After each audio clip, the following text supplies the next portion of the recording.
Hello, hello, hello. Welcome everyone. So, this is my first stream.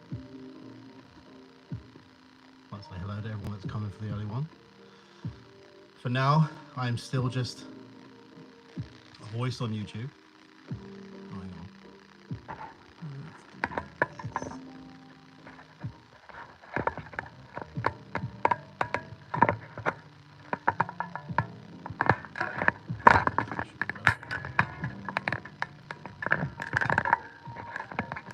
Out of all the toys that tell me when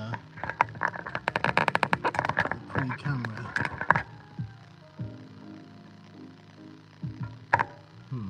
Technical difficulties. My apologies.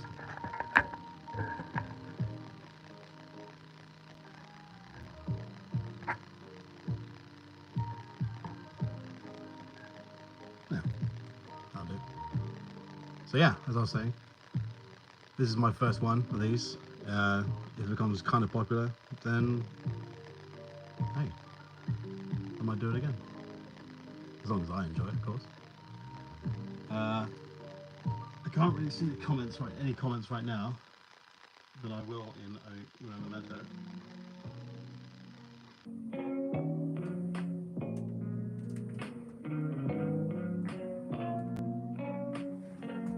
Right, so to begin with, I decided tonight to start with this one, Lord of Contagion, which, if anyone knows me, I've been paying a lot of Death Guard, so I thought, hey, I'll do it on stage on the first stream. It's between the Lord of Contagion or the Squig boss with Nasha Squig from AOS, and this is a really cool little model. I do love this one. I'm really excited to start because it's by Gits. But no, I'll go on that one. Now, just gonna focus on here, and yeah. If anyone's wondering, the colours that I got to get to here, obviously I started with a Vallejo Primer Black for an airbrush. Then I came up from the bottom with Rhinox Hide,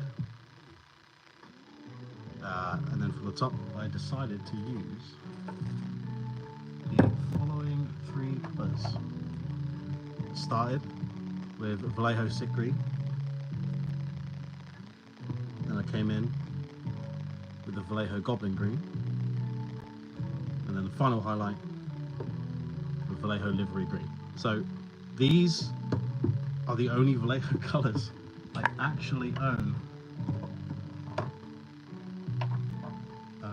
Well, it's a bit of a lie actually. Those three are the only ones, and these. And I got these in a little box. I can't remember what the box was called. I think it was like orc skin, orc flesh. I don't know.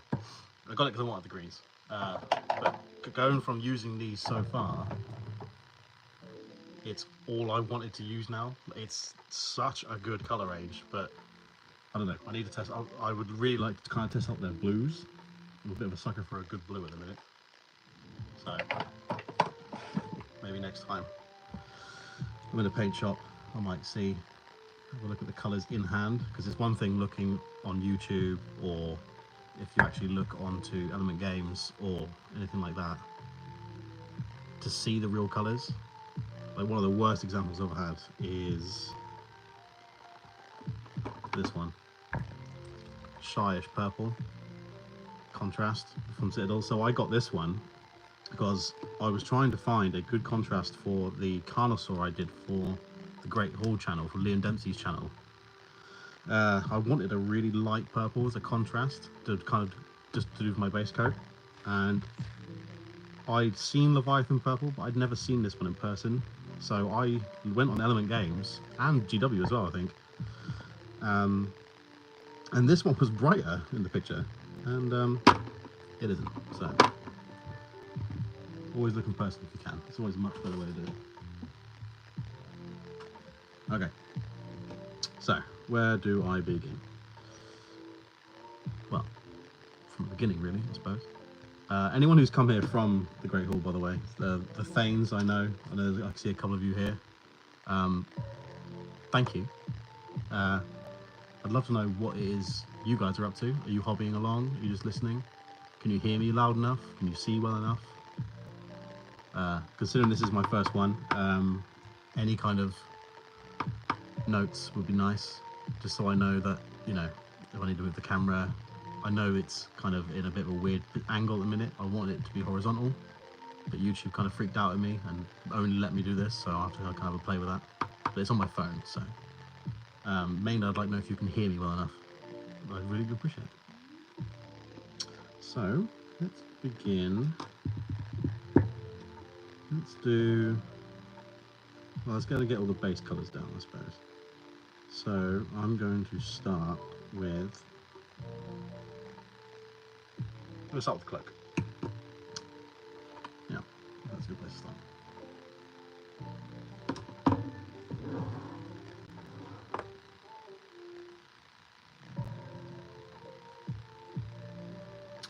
So, for the cloak,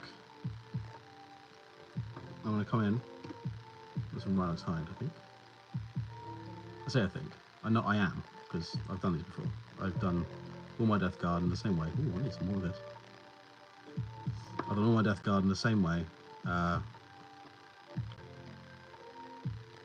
that's how I'm going to keep it. Yeah, I ain't got much of this left, actually.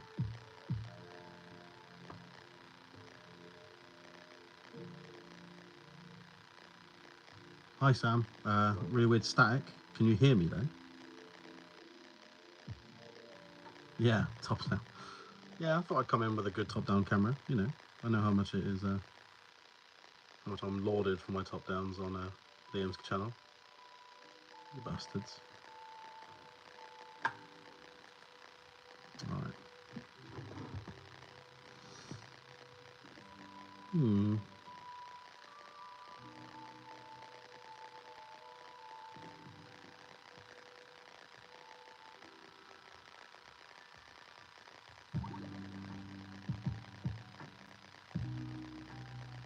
Let me see. Getting a weird static. What about now?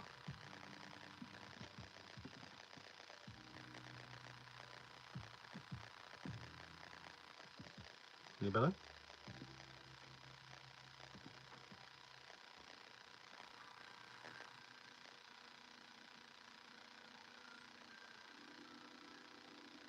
Is it still there or is it gone now?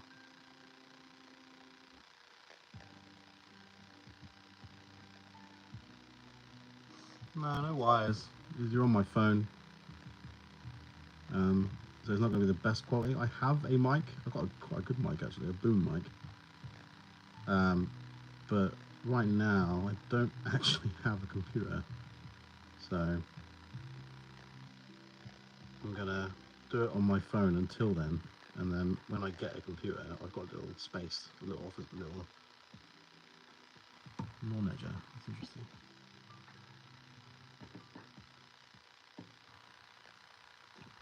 Maybe that's it. What was I saying? Oh yeah. Yeah, I got a little space where I can set up a kind of proper area for a computer and do a little hobby area. But we'll see. Hi Chris, no, you don't have to say sorry. Thank you for coming. Thank you to everyone who came, really. It's like I said to when I put the little post up about it, and when I put it into the OnlyFans for the Liam Densey channel as well. So basically, I do a lot of painting in my own time anyway.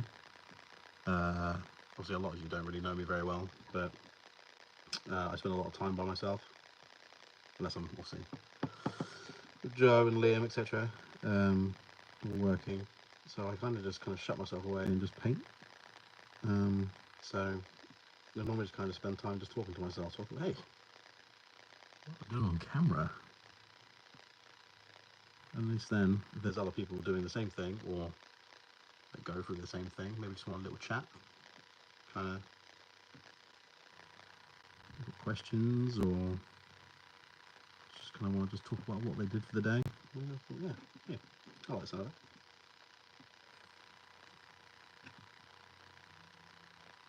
So yeah, I think my first question to you guys is, what have you done today? Exciting.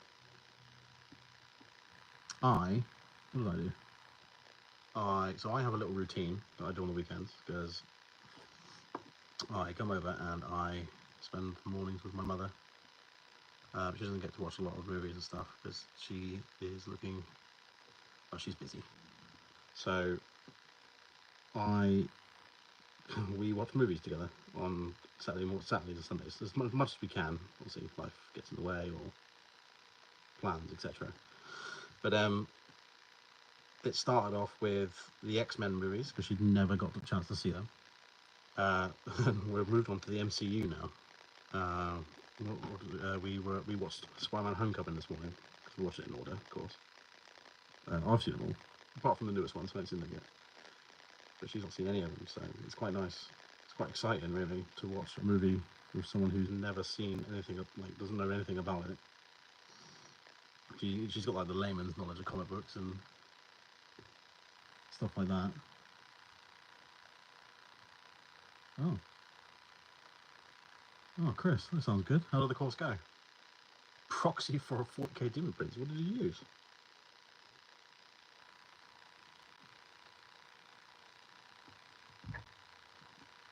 Interesting. So yeah, we watched that. And then me and Mr. the Dempsey went out for a motorcycle ride. Weather was beautiful today as well. Absolutely beautiful. Colder than I expected, so I wish I wore a couple more layers, but... Fan interference. There's no fan.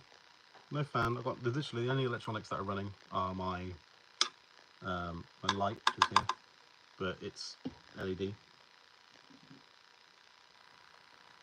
This is just the electrics in the walls, maybe.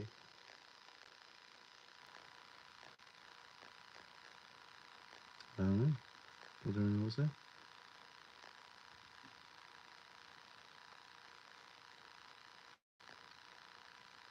But yeah, Chris, what did you use for your Demon Prince proxy?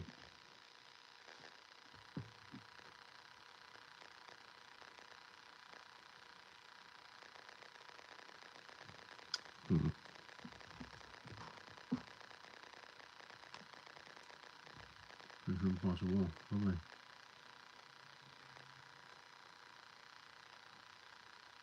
Oh, that's interesting. Are you going to go traditional CSM colours, black and golds, etc.? Look forward to seeing that. I'm guessing you're going to do any updates into the things. Yeah, look forward to see it.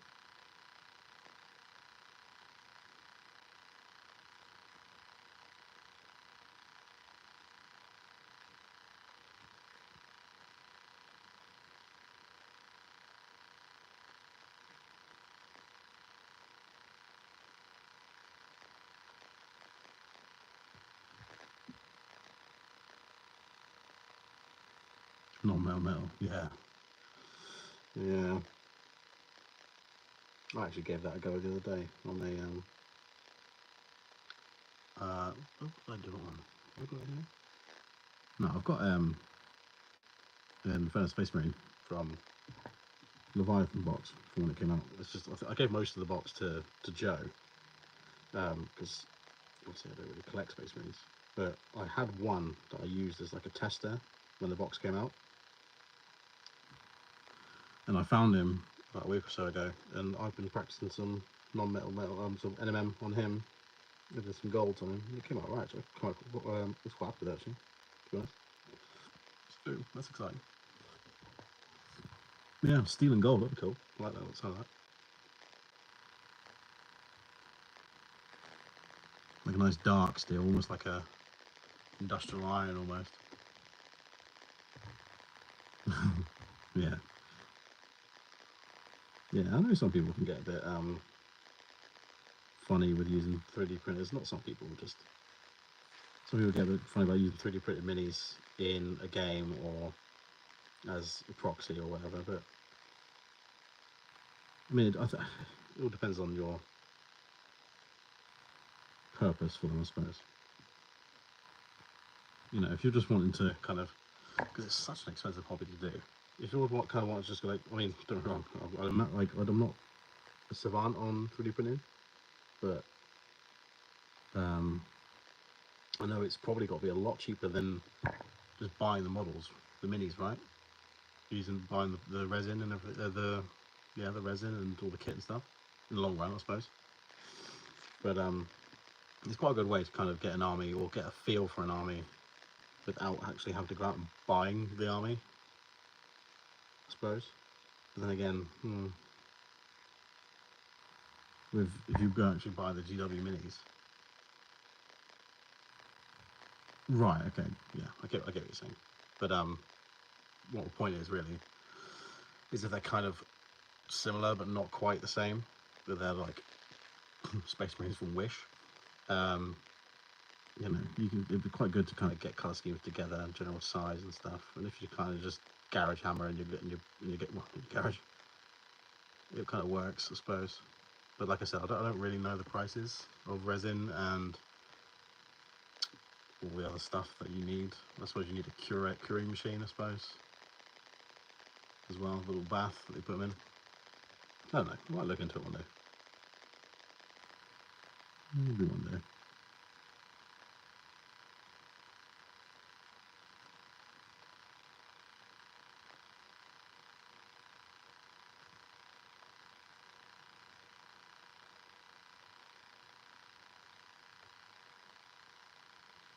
I do love a good kit bashing though. Love a good kit bash. I really want to get a Demon Prince for myself to kind of kit bash like when I was at Thanehammer with Liam up at Element, and obviously most of the things in the only things.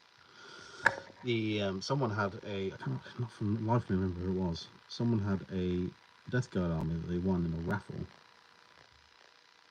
and the Demon Prince they had in there was absolutely stuck. I love that Demon Prince.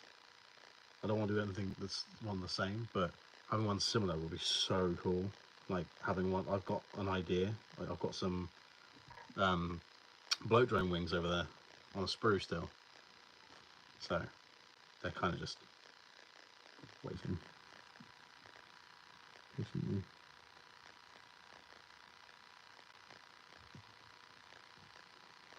So that'll be good. All right. I mean, it's even better when you can get someone else to do it, I suppose.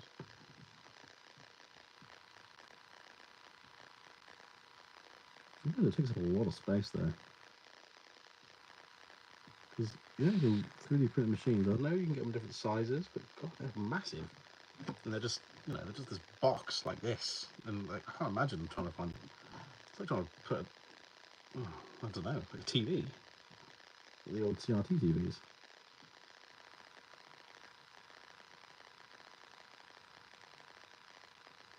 So as you can probably see, I'm not doing the traditional Death Guard cloak colours. Like I originally, I'll show you in a minute, but I used to have, my first ever power armor model was actually this model. It was the Lord of Contagion. It wasn't this one.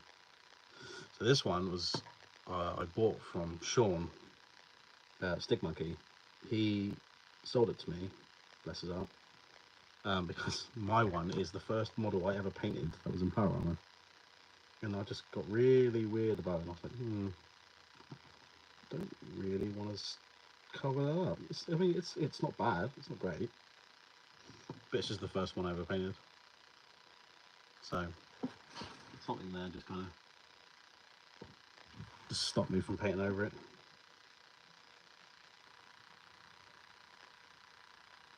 But that one's got the more. That one's very. I got it with the Dark Imperium box. So when I painted it, I think it was just before COVID. That might be a couple of years just before COVID. I can't remember because time is so weird. Basically, I painted it like the box. I used Death Guard green, purples for the cloaks. You know, really all brass. all just all the brass and bronze and all that stuff. It was very much a case of, right, I'm going to base it in, in black, and then just smother it in Death Guard green, and then I'm going to Agrax Earthshade the entire model. But I mean, it's popular because it works, and it does work. It worked really well. I only ended up painting him, and I think, oh god, I think it was a couple of Plague Marines, because I was still really into my Tyranids at the time. But I had an entire 2K army of Death Guard, but they just weren't painted. Because at the time, like I said, I was really into painting Tyranids, and I was really into painting models that weren't GW. I did a lot of Steam Forge back then. I think the only ones I've got left, I've got like the Dark Souls board game and stuff like that. I love that. They're not as good as these, but I don't know what it is. Like, I mean, I love Dark Souls, but something about painting the minis is really cool. If anyone's got any experience with the Steam Forge stuff, let me know. I like it. I like talking about it. It's not very often I find people that actually kind of know what it is. If anyone doesn't know what they are and wants to know, they did what did they do? They did Resident Evil. They started with 2, I think. But Resident Evil 1 came out recently, or the Kickstarter did, one of the two. Yeah, the Resident Evil board game. I have 2, some Resident Evil 2 somewhere. That's really good. That's just plays exactly like you think. Dark Souls. Did a lot of video game ones. I think they did Devil May Cry. Horizon Zero Dawn. And other ones. Like, really, the models are pretty cool. I mean, I might show them off one day. I might paint one on stream one day. Who knows? I know I've got Artorias to do. I've never got around to doing that one. But yeah. I'll do this cloak, and once it's drying, I'll show you the other one. Like I said, it's not painted perfectly, or like not to the, I say perfectly, it's not painted to the standard I like to hold myself to now. Because, I mean, at the time it was just, I was living with my roommates, we all painted, we all played. One of them you played with Admech when they were good, I might add. And the other, he wasn't really into it, but after watching me and my other roommate play using a door as the game table, we had a fire door that we took off the kitchen because we're bad boys. But because we didn't want the door there, because it was getting in the way. It lived in the cupboard, and then we just used to put it on the dining room table to extend the table. I don't know. It's no good idea at all. But yeah, and then my other roommate Steve, he decided to start kind of collecting Necrons. This is before. This is when it was still the Dark Imperium box, which I believe, correct me if I'm wrong, I think, was that 8th edition or 7th? I can't remember. I can never remember. I can never keep track. I kind of took a break after that, like around COVID time. Not from painting, but definitely from playing for a good while.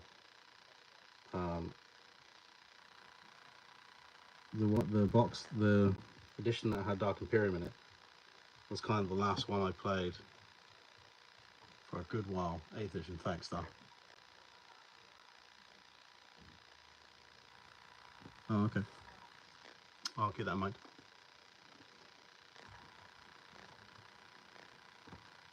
Thanks, Chris. Yeah, I need that. Just, right. Okay, got it. Gotcha. I'm with you. Yeah, I remember. Was that bad?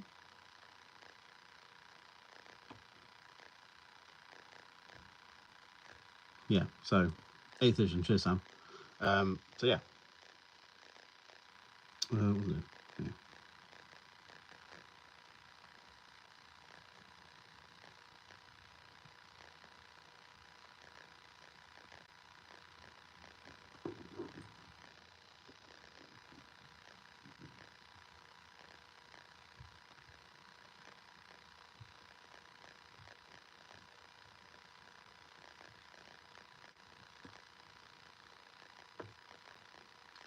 Yeah, what I'm going to do is when this stream is finished, so I'm planning to go till about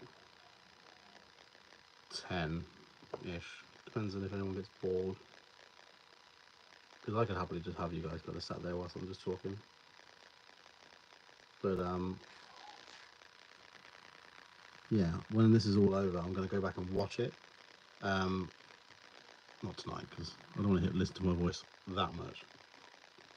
But when I go back and watch it at some point, so I can see, because I know the camera is not where I want it to be at all, because I want it. In fact, let's see if I can actually.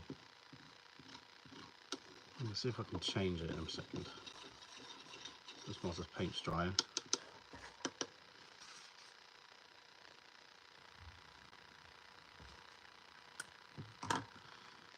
So that's that one done. Right, let me see if I can just change it. Excuse me for a second.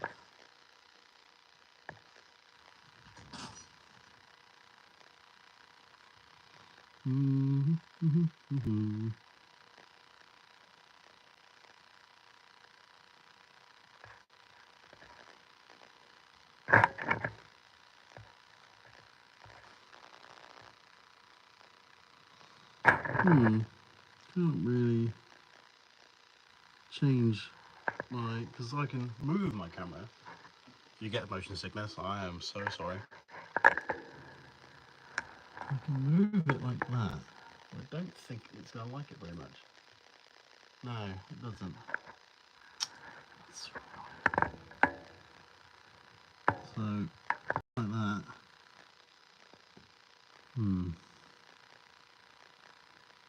Yeah, that's really annoying.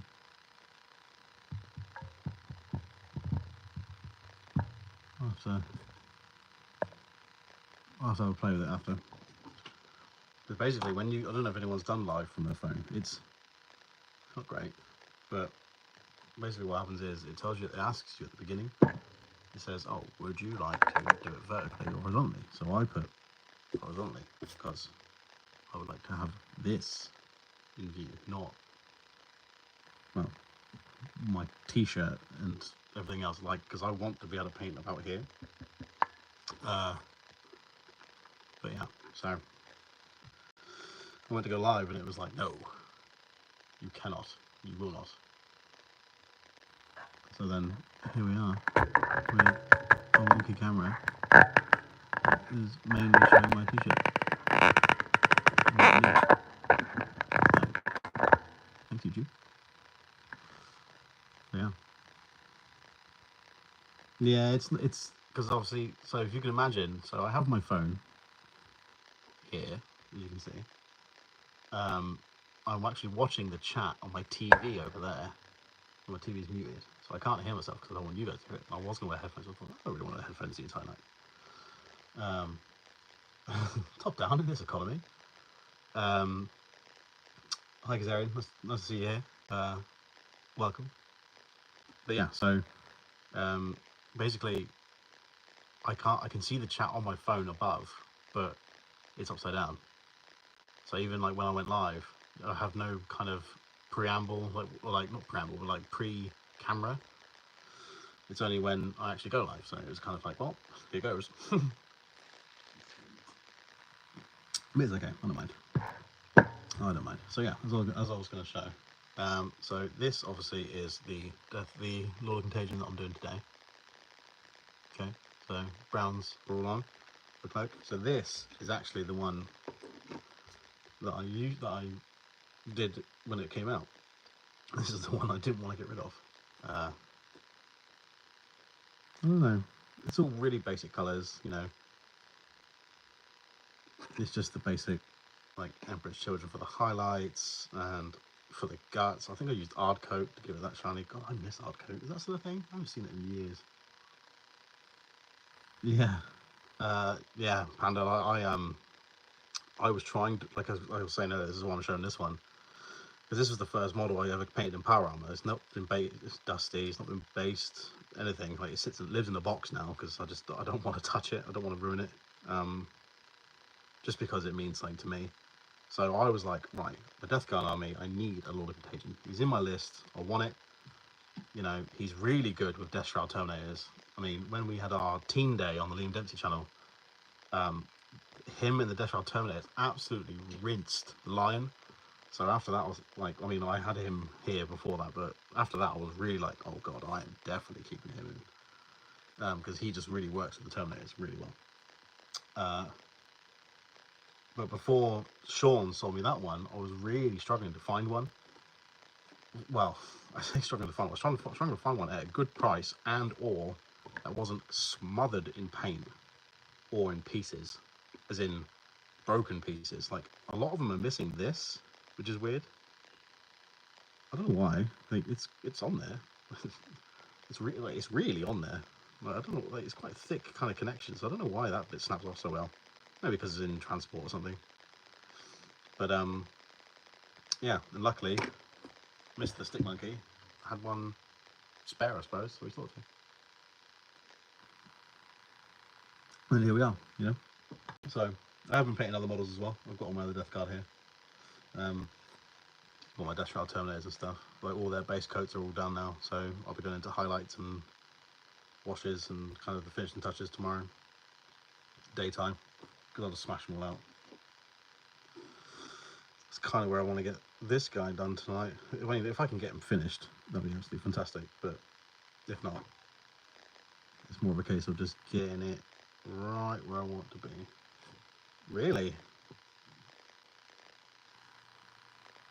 So, Plague Burst Crawlers, I have 2 of them. And they were the first tanks I ever built from 40k. So, tanks a lot. It's a little. Oh, third. First to third.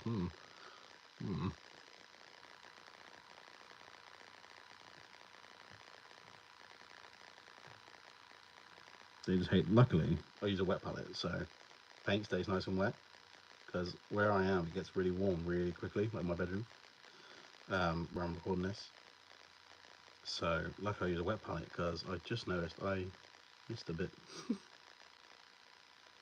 There too. God.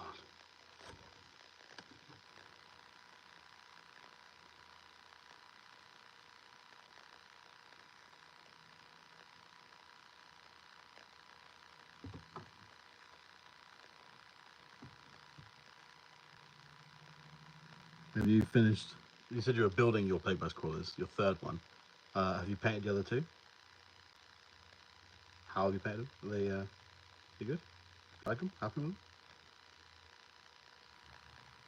I've seen some with the the hazard kind of paint on the cow ram on the front.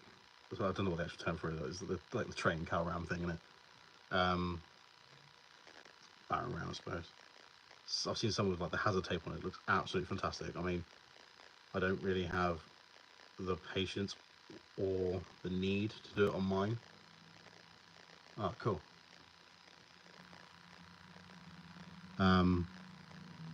But base. We're on about the Plague Burst Crawler or the Blight Crawler.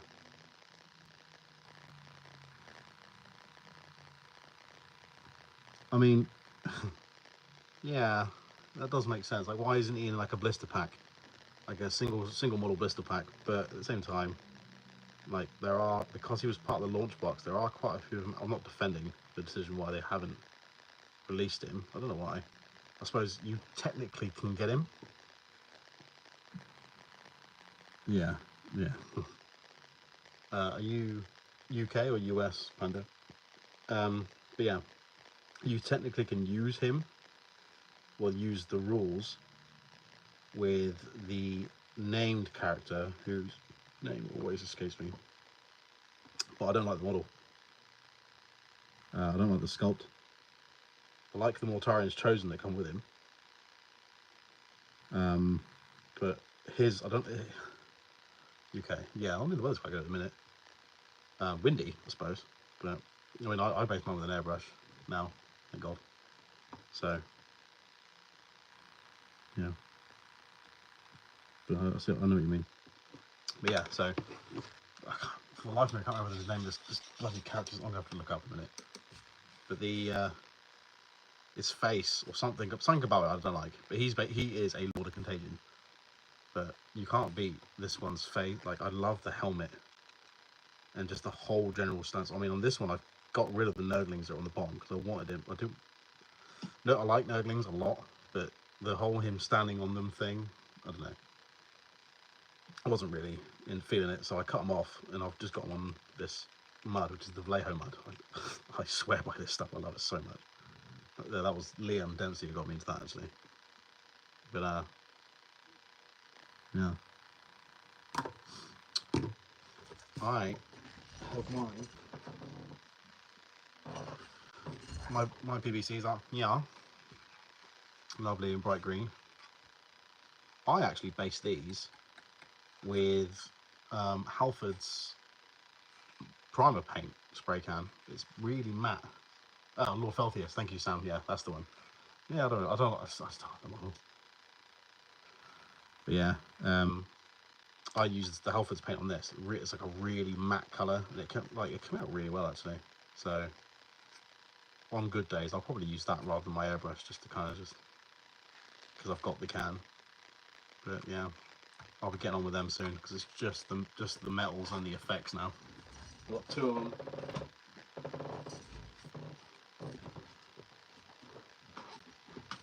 Hi Dave, welcome. I was wondering when you would appear. Right. I think I will do the bone and skins base now. Yeah. I think I will.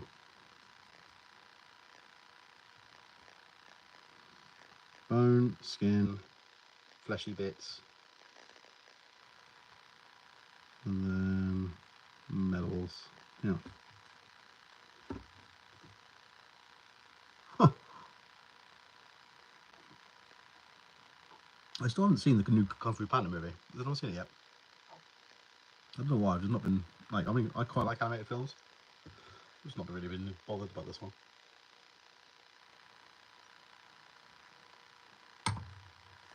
Okay.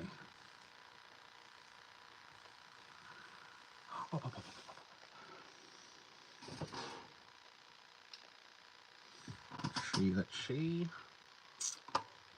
So I will use Wraithbone. So I have a really good memory, right? In general, I have a good memory. Apart from when I actually need to remember something. So I have this as my paint recipes. I don't know. Yeah, Wraithbone. I've got a whole thing of paint recipes. I've got my Seraphon ones are in there, my Tyranid ones are in, like, I've got loads. Because amount of times, I think it was when I first started doing my high feet behemoth Tyranids, it was all going fine. Normally I do my highlights on the flesh with, where is it? With Mephiston Red. There you go. I normally do my highlights with Mephiston Red, but for some reason I went over and I did it with Evil Sun Scarlet instead. So I had I think it was a Carnifex actually, one of the old Sculpt Carnifex, not the Scream Killer one. Yeah, I had so I just had a really bright Carnifex in it for about a month. I was like, yeah, that'll do. It didn't do. I had to change it. It did my head in. Kung Fu Panda films with live action. I would love that. I think I genuinely would love that. I think that'd be really good. I love Jack Black.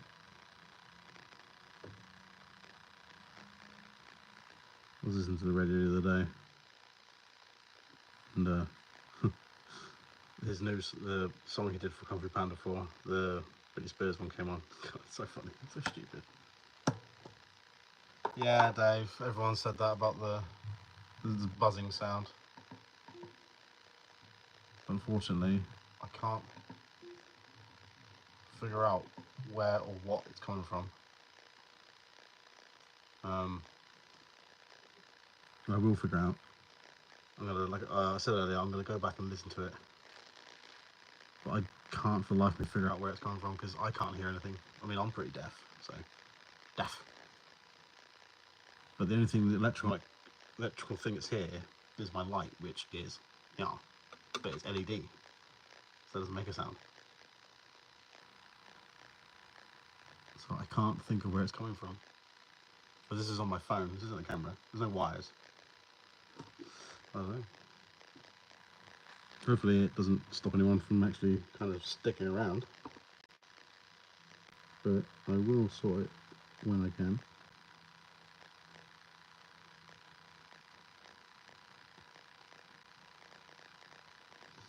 So basically, I always just, well, not always, I am with these because of how I've been doing it, obviously, because that's kind of how it goes. It's Crackle from Mike. It's,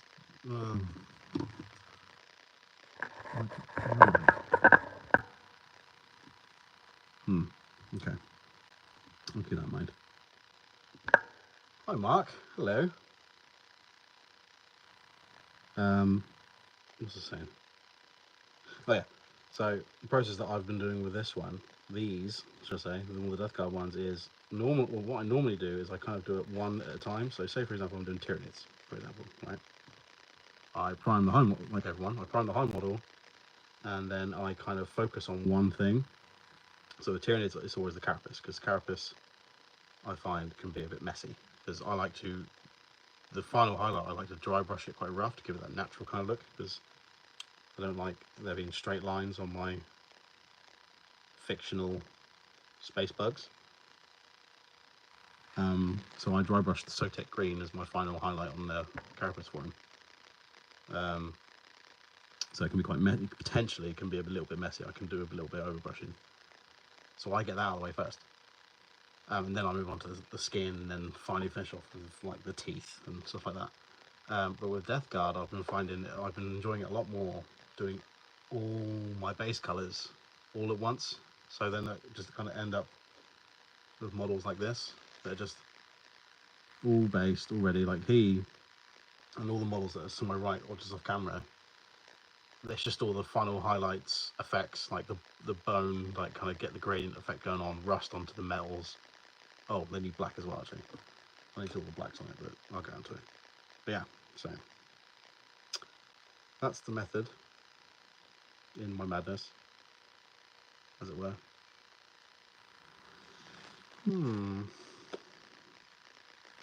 Fleshy bits.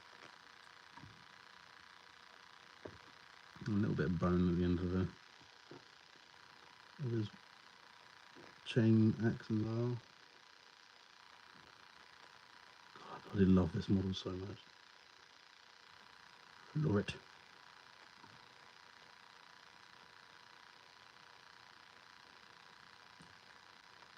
Yeah, I love them too. They're supposed to be a lot more muted, as in general, should I say, like the army. But I absolutely love. I can't remember where I got the inspiration for it.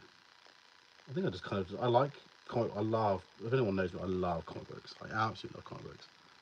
So I found, without even trying to, my style is kind of very kind of comic book pop art kind of y, and like it's really good. I think I saw a term somewhere. It was like grim pop, I think they called it, and I like that. I like that a lot. So I'm going with it. I'm just going with it.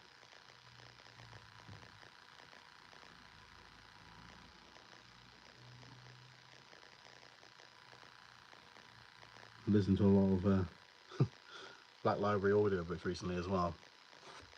I've just finished Battle for the Abyss, so I'm just ploughing through the Horus Heresy books. I know a lot of people, even people that have kind of recommended the books to me, they've just kind of skipped some, not skipped some, but there are some, because I think you've got like the ones that are just unimportant to the general,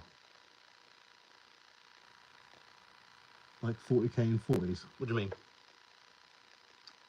Tell me an example. I think I know what you mean, but give me an example, Chris. What was I saying? Oh yeah, but I'm literally, because the stickler that I am, because I listen to them at work too. Because of the way my brain works, I obsess. So if I'm reading a book, say for example I'm reading a physical book, say Jurassic Park, which is a great, like the book. If you haven't read the Jurassic Park book, it's one of my favourite books of all time. That is an absolute fantastic book. If you haven't read it, read it. It's completely different to the movie, so don't feel like, oh, well, I've seen the movie. Oh, here's that one movie. Because it's not like that at all. It's really good. But yeah, so say for what was I saying? Oh, yeah. Say for example, the Jurassic Park book. If I'm reading it, a physical book that's in my hand, I will not put that book down. Not if I go for a shit. Not if I go down to the door. Not that book follows me everywhere. Like when I was chefing at the time, before I do what I do now. Every break I had, if I wasn't cooking, that book was in my hand, without fail, every time, and I regret nothing. So when it comes to audiobooks, I always have a pair of headphones in my pocket, and like earbuds, and listen to them. So I've been ploughing through these Horus Heresy books at the minute, because there was a sale on last month too, so that was handy. And yeah, so because I go through them so fast, I thought, you know what, I'm not going to skip any of them. I'm just going to work my way through all of them, because eventually I'll run out of books. Maybe.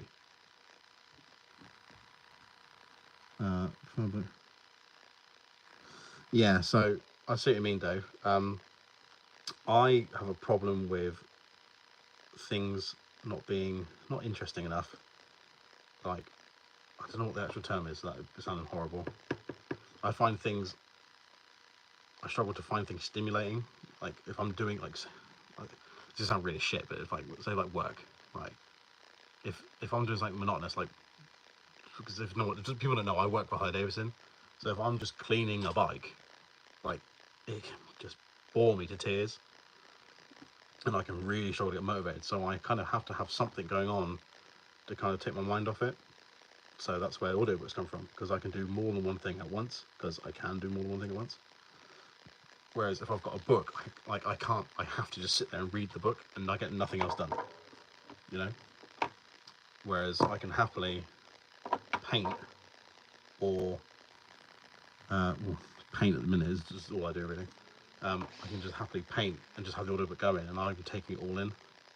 So I get what you mean, though. I know a lot of people really struggle kind of focusing on the words if they're doing something else. So I do respect that. It's not everyone's cup of tea. I think it all depends on the act. Is it technically a voice actor? An actor? They're not all actors, but do they count as voice actors because they're reading an audiobook? I don't know what the general term would be. Yeah, I'd say actor. Yeah, fuck it. I've had some. If you hadn't read the Lord of the Rings ones, yeah, narrator. Yeah, sure. If you haven't read the Lord of the Rings ones, Mark, who is Ill Tempers in chat right now, he recommended the Lord of the Rings books to me by Andy Serkis. My God, so good. That man can whisper in my ear all night. I absolute freaking love that book, read by him. I mean, they're good books anyway. Heavy. I mean, if you've ever actually tried reading Lord of the Rings physically, God, that's a heavy ass book. But him reading it out to you, doing all the voices. I finished it about a month or so ago, I think. All three of them. God, so freaking good. So if you ever get a chance, and you do like audiobooks, definitely give the Andy Serkis book a try. Hi Luke. Yeah, thank you. Yeah, audiobooks are great. I think my next ones, when I eventually kind of either decide to take a break from Horus Heresy, I think I might do the Witcher books next, because I have them. I read them years ago, before it was cool. Yeah, I read them years ago when they first got when the Last Wish, the first Witcher book, first got published in English. I read it, but I have them over there as well. But I think an audiobook, that'd be really good on an audiobook. I think. I don't know. I have to see who narrates them. Because I sure as shit know it ain't gonna be Harry Cavill. That would be pretty sweet.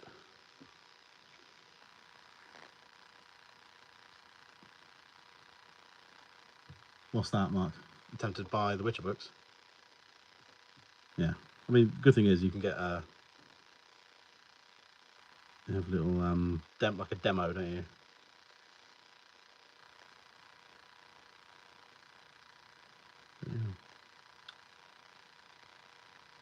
Yeah.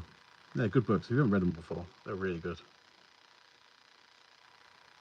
If you've watched the Netflix show, you get a general idea, but I mean, I don't want to be that guy, but it's not quite one-to-one, because why would it be? You know? Makes its own thing. It's fine. Yeah. Is anyone else hobbying along? If you are, or even if you're not, you have to.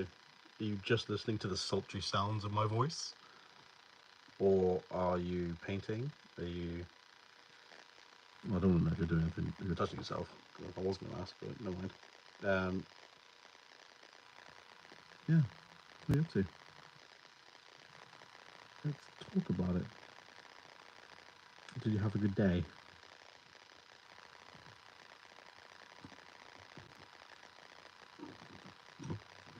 Yeah, Chris, they are so good.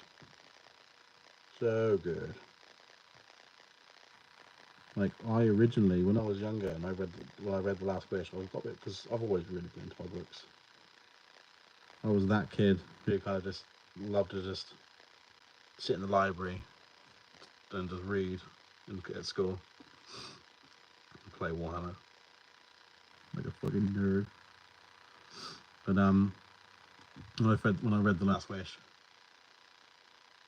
good evening, SJM40K, nice to meet you. Well, I'm finished weathering a Land Raider. Ooh, what are you using? Dry brush, airbrush, dirty down rust. If you haven't used dirty down rust yet, by the way, I'm hoping I get to a point tonight where I can actually put it on, because watching it in action, that stuff is incredible. It's expensive, and it's a really little bottle. Where is it? There it is. If you haven't used it before, this is dirty down rust, and as you can see, it isn't a very big bottle,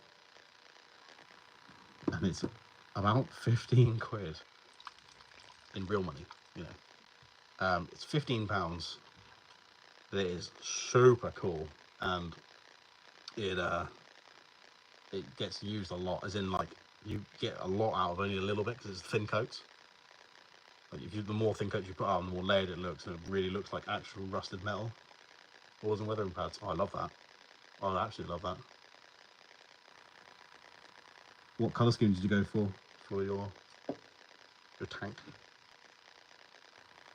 But yeah, that sounds really good. So if I get to a point where all my metals are done, I might put it on just so I can show you. Which I say because I'm about to go on to my metals now. Haha! Segway!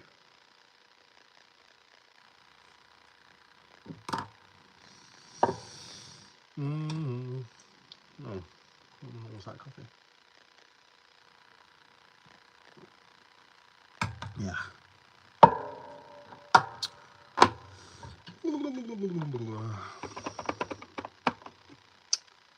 Now.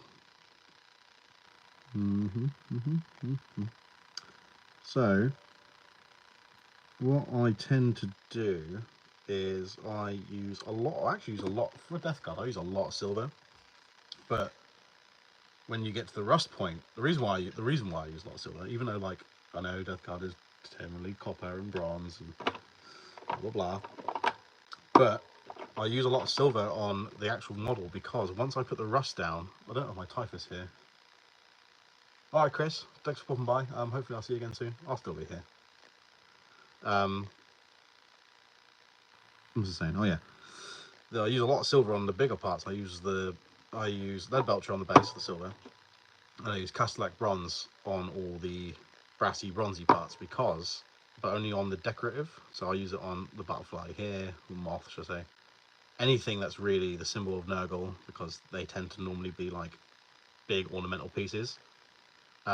Even like, say for example, I've got a Terminator over there with the skulls coming through his pauldron. They are, I put them as copper because they're ornamental. But the reason why I do a lot of silver is because the rust on the silver comes up as like it changes the color slightly to almost like a verdigris green, almost like really slight though. So it almost looks like it's intentional, and I like that without having to put all the extra work in. So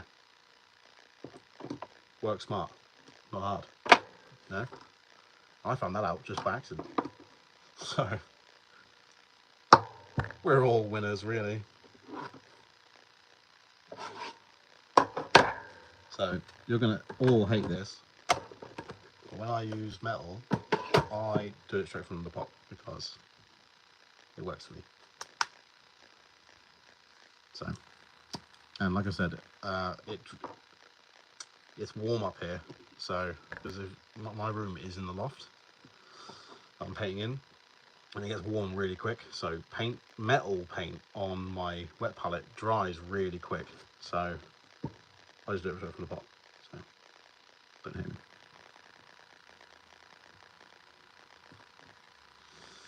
Okay. So there. No.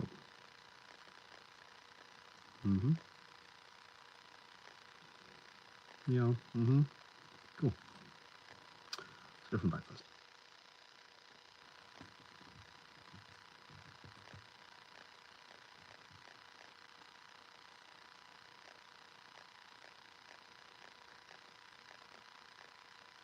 Good thing about this stage, doesn't really matter if I make a mess. And I'm not gonna, but it doesn't really matter if I do, because this is just the baselines. Even though, like, it gets to a point where you're like, oh, you know, that's table ready. Because by the end of it, it does look, you know, it looks good. I like it. But like all the painting channels, you can always go a little bit further.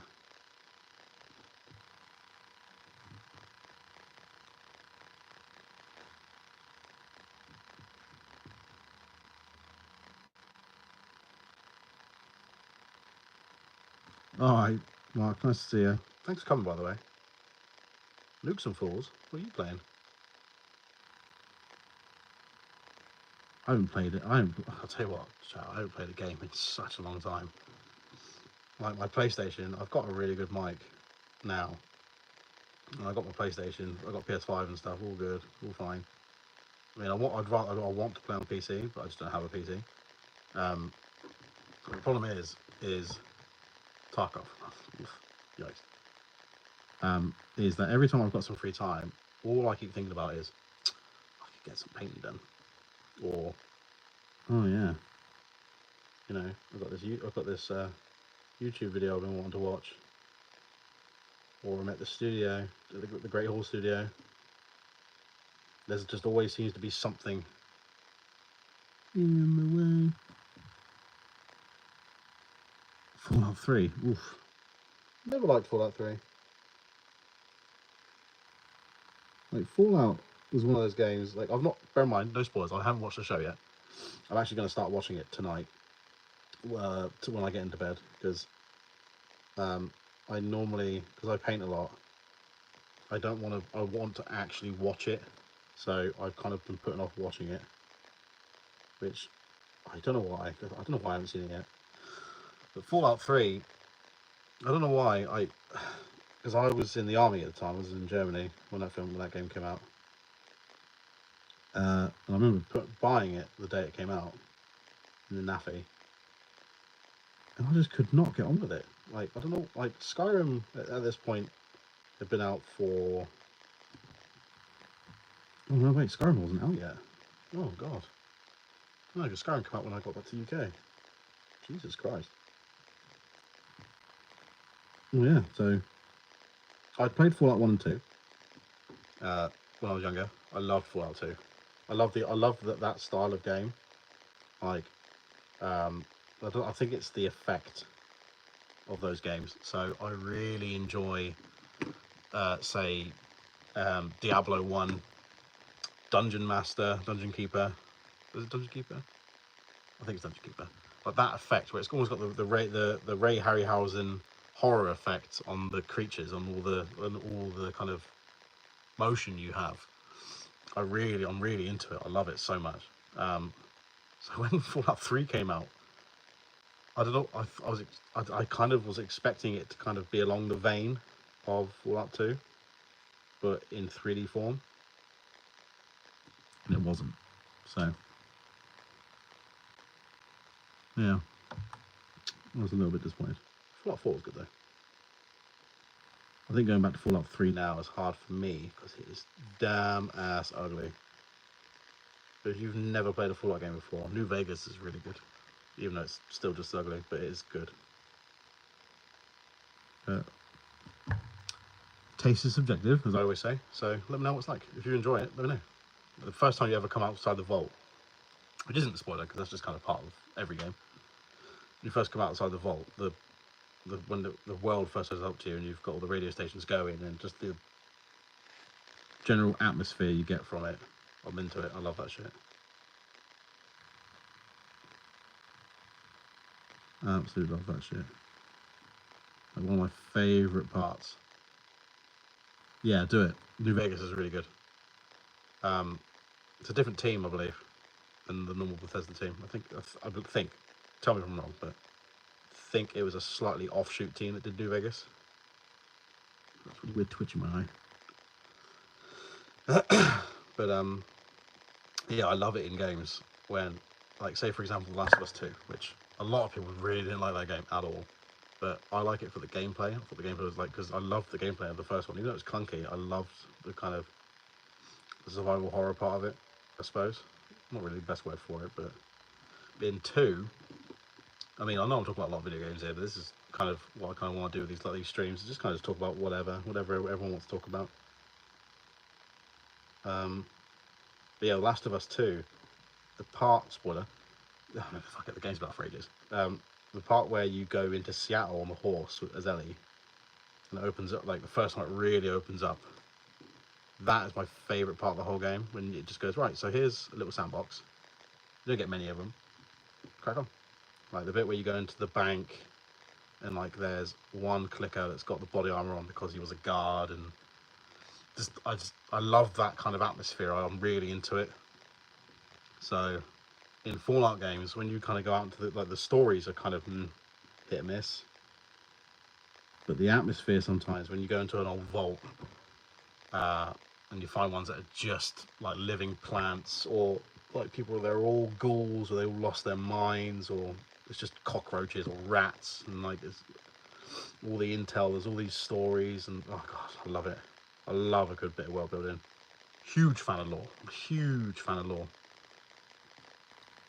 And one of my favourite things to do is just kind of, like, I mean, it's the ADHD and autism in me, I suppose, but if I'm watching something, or say for example I'm playing something like Skyrim, Dark Souls, or anything like that, I obsess. I actually go mad for it. So I go all about the lore. I mean, like, it's no different with 40k. I mean, I've been playing 40k for a long time, a really long time. And I've just been obsessed with the lore of it for years. Even to a point where there's a lot, like I said earlier, there was a time where I wasn't playing it at all. I was just buying all the codexes and reading them all and painting the models. That was it. And I was okay with that.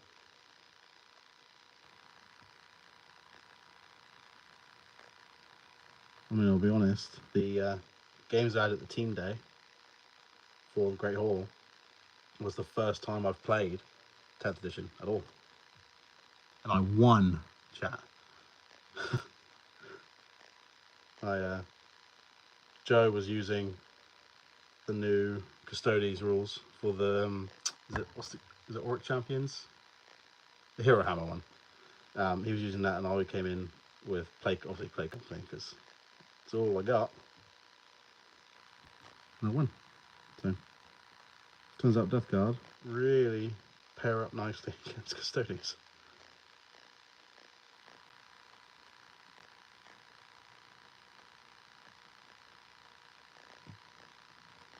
So, yeah.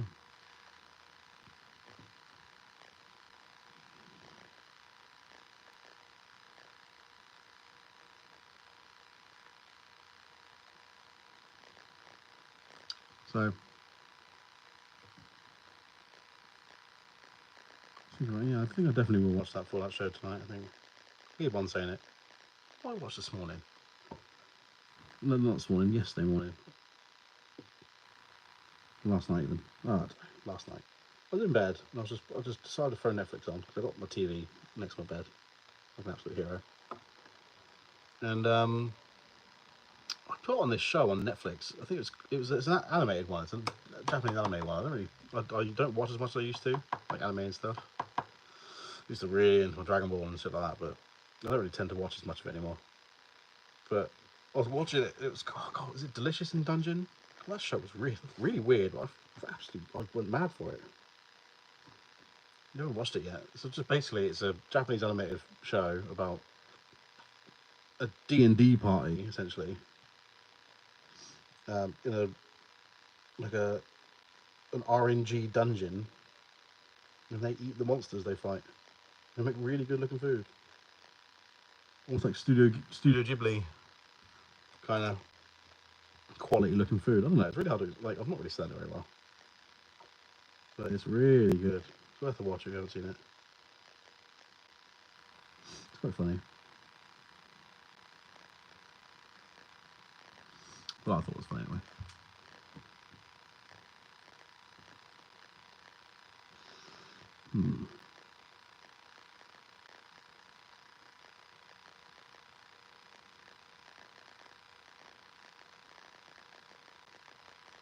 Concentration mode.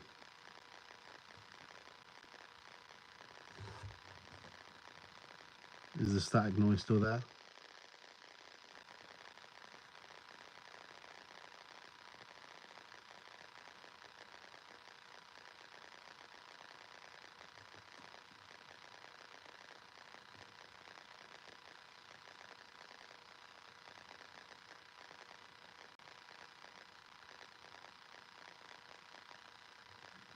I'm going to try and get some music for this eventually as well. Just some nice, like, funky groove.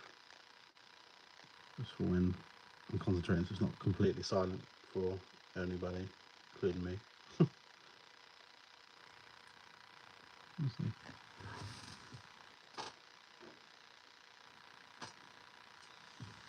We shall see. It is. Oh. Alright, okay, I'll have to deal with that eventually. But not right now. Not right now.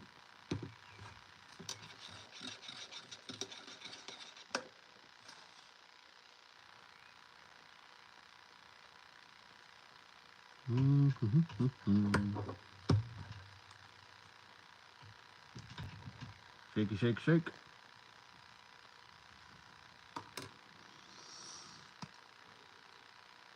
Am I getting an AOS army? Yeah. I have, being how we all are, I have plans for quite a few. I have a Seraphon one started, again, for the Great Hall channel, for Liam Dempsey channel. Great Hall, Liam Dempsey channel. Yeah, so I've started one for him, that. I plan to do some Skaven too. I believe Liam got some Gloomspike gits for me to do too. For me personally, I would really like a Nighthorn army. I like Nighthorn, they're really cool. And I mean, Seraphon, like I said, I'm already doing for the channel, so kind of got one there. But yeah, Nighthorn, really into that. And those models are so dang cool. Yeah, what about you, Dave? Do you have plans to do any? I know you, if I remember rightly, you had some AOS, or you have some AOS you're doing. I can't for the life of me remember which ones they are. Bloom Spike Gits, Saurus Warriors, Skaven, for now. Yeah. Yep, that's on my agenda. Those three for AOS for now. Slaves of Darkness, yes, sweet. Did you get the Dark Oath box? Did you order one? Did it come out today or the pre-order come out today? I can't remember. I think the box is actually out today. I really lose track of all this shit. I really do. If I haven't ordered it myself, I completely forget when and where these boxes come out. But that Dark Oath box, there are some really cool looking models in there. And you've got the new, what's her name? The knight on the pooch, on the doggo. I think that's the official name anyway.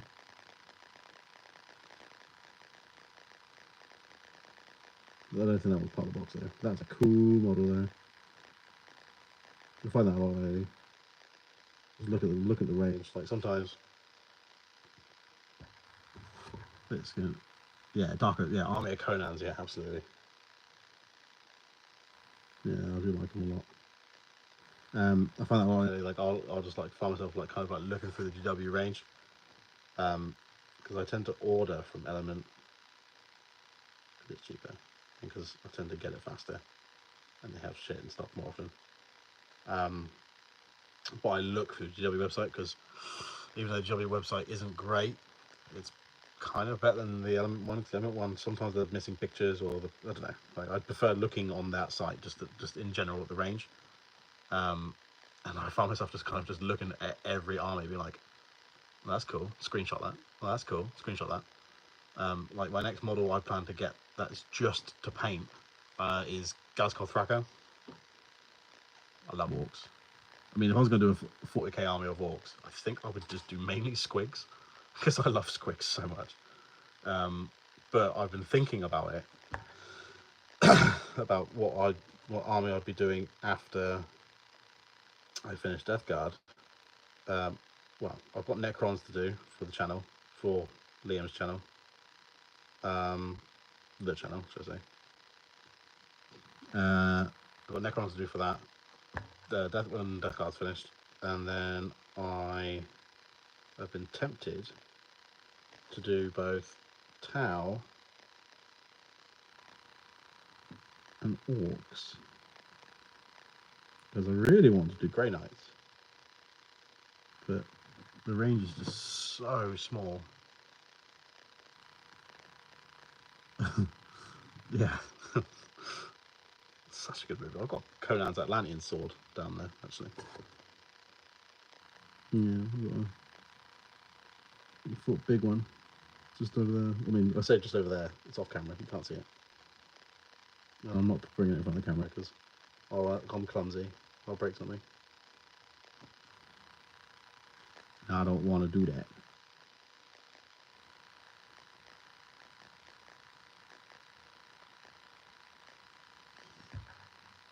Whip your sword out, you bastard. You prick. There seems to be a hair or a bristle.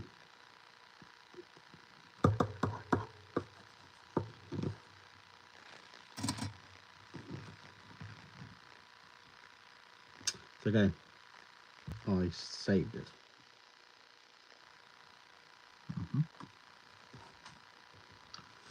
I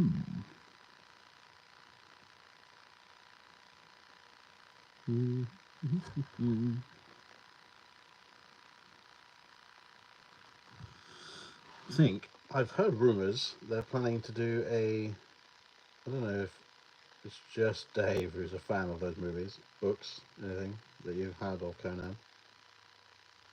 I've got a couple of the old comic books around here somewhere. I've heard, this is not gospel, I've heard that they are in talks with Arnie to do a third one, a King Conan movie. Bit of an old movie.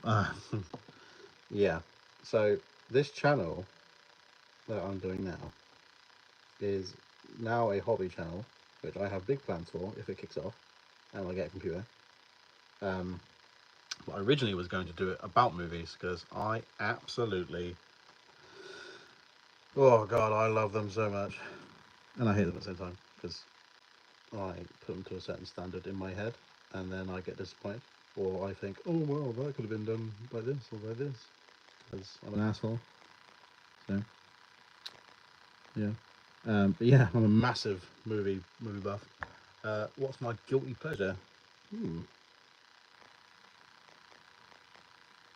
Guilty pleasure of a movie. I don't really have any guilty pleasures.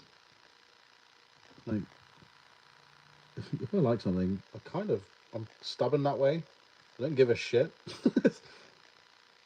So, say for example, it's probably a bad example. Yeah, obviously they did kind of destroy Next.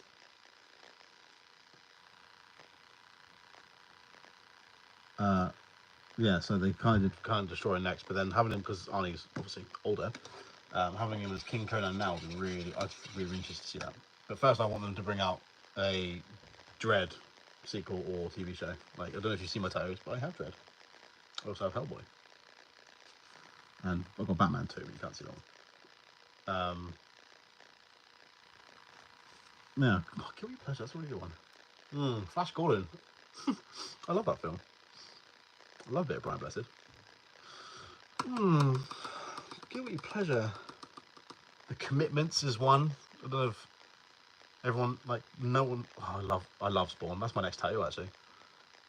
Spawn, okay, so a little bit of trivia. Spawn, the comic book, came out the day I was born. The first ever comic came out on 30th of May, 1992. Which, you're all going to cry now. Big Trouble in Little China, I absolutely love that movie. I watched it again the other day for the first time in years. Oh god, guilty pleasure. I'll tell you what, my favourite movie of all time, is actually The Thing. I mean, yeah, I'm a huge, like, Kurt Russell. I don't know what it is, but that man, anything that man's been in, I'm all over it. I absolutely love it. Like, even if the film's shit, like, Poseidon was pretty whack, but I loved it. Spawn had a great soundtrack. Yeah, it did. My Christ. Oof. The soundtrack, the special effects on Spawn in the movie was just diabolical. Predator, God, does that count as a guilty pleasure? Because it's kind of an action staple of cinema, you know. It really put Arnie into the kind of zeitgeist kind of thing, because obviously he had Hercules in New York and the Terminator and all that lot, but when he did Predator, he was like the lead man. Like Commando and all that lot, sure, but Predator really threw him out there. I actually had this conversation the other day with someone, I can't remember who it was, but I really miss when you go back to 80s movies, mainly 80s, like maybe 70s, bit of 70s too, but mainly the 80s. All the sci-fi movies were kind of horror films, in the way of, like, Predator 1, okay? It's yeah, Predator 1, it's kind of a horror movie. I mean, when you're young, like, it's tense, you know? And, like, the music kicks in and all that kind of good stuff. And then you got the Terminator 1, should I say. Like, again, the bit, like, it can be seen as a bit of a horror movie. Like, I just miss when films used to be, they just had the bollocks to actually kind of be kind of, not spooky, but kind of just, they pushed tension to a way where they didn't really give a shit. And they just put an 18 or R if you're in the States. Did R exist in the 80s? Did 18 exist in the 80s? I don't know. I know that Terminator is technically a 15, weirdly. Yeah. My name came from the Terminator. Yep, that's true. My old man was a big Terminator fan, so they call me Carl. I don't know if he had plans to call me Carl Reese. Hope not. That would have been embarrassing. That's where my name came from. So I did the same for my little girl. I did the same for my little girl. I called her Evelyn because of which I got from the mummy. So yeah, I'm still trying to think of a guilty pleasure. I honestly, I just don't have guilty pleasure movies. If I like a movie, I like a movie. But also the other way around. I am the worst kind of person. Again, spicy brain. I'm the worst kind of person to, if someone comes up to me and says, by the way, this movie's really good. I mean, I'm not a contrarian. I'm not one of those kind of people that are like, oh, no, it's popular, so I'm not going to watch it. Me, me, me, me. I'm not like that at all. But my God, is it hard to get me to watch a film I don't want to watch. Like, if I don't already want to watch it. Oof. Yeah.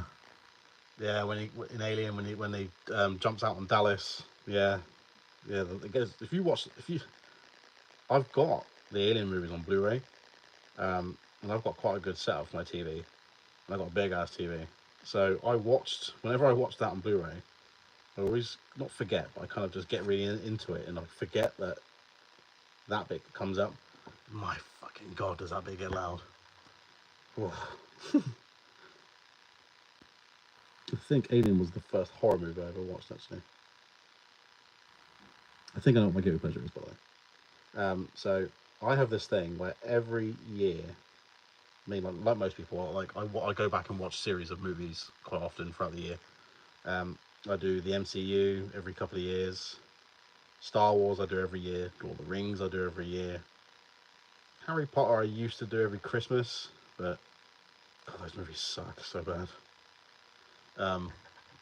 But one of my guilty pleasure ones I'd say is actually the Mission Impossible movies. God, I freaking love those movies. I don't know what it is about them. I don't even really like Tom Cruise that much. Tom Cruise is one of those actors where, to me, he's like Nick Cage. I like the movies he's in, but it wouldn't bother me if he wasn't in it. Does that make sense? I don't know. It makes sense to me. He's Marmite, I suppose. He's the same in every movie. I know that before anyone says that. Yes. Yeah, I think that's why Rebecca Ferguson. She's a bit alright. And that bit in Road Nation when she's in the opera and stuff. Yeah, that's pretty good. But yeah, like those. I don't know what it is about Mission Impossible movies. Like I've seen them so many times. Like, but I never like.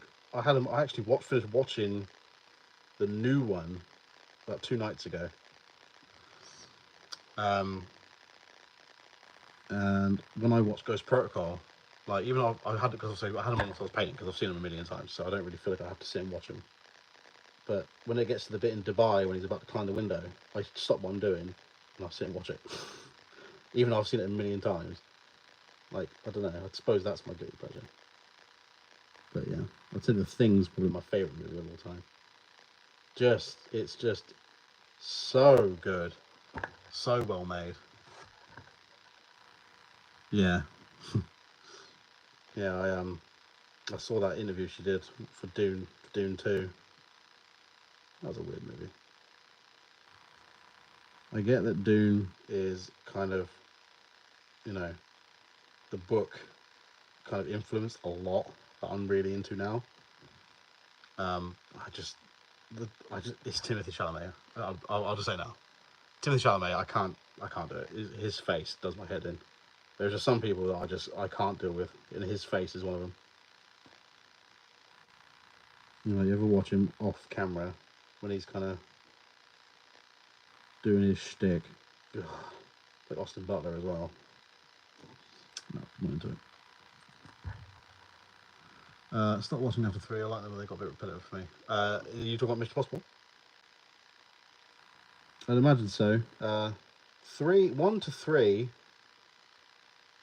are the ones that I enjoy the least. I love the first one. I absolutely love the first one. 2, the John Woo one. It's very John Woo. And Tom Cruise's hair in that one is just ridiculous. But you know, the slow mo and the bit where they jump the bikes at each other. It's so weird. Is it what they call it? Chimera and Bellerophon, whatever they fucking call the chemicals. 3 was when J.J. Abrams kind of started bringing them on. And J.J. Abrams, no matter what you think of him, he's got his own very unique way of doing movies, good or bad. And 3, I never liked 3 when it came out, because I just remember being like, at this point, I was kind of really kind of getting into movies a lot more than I used to.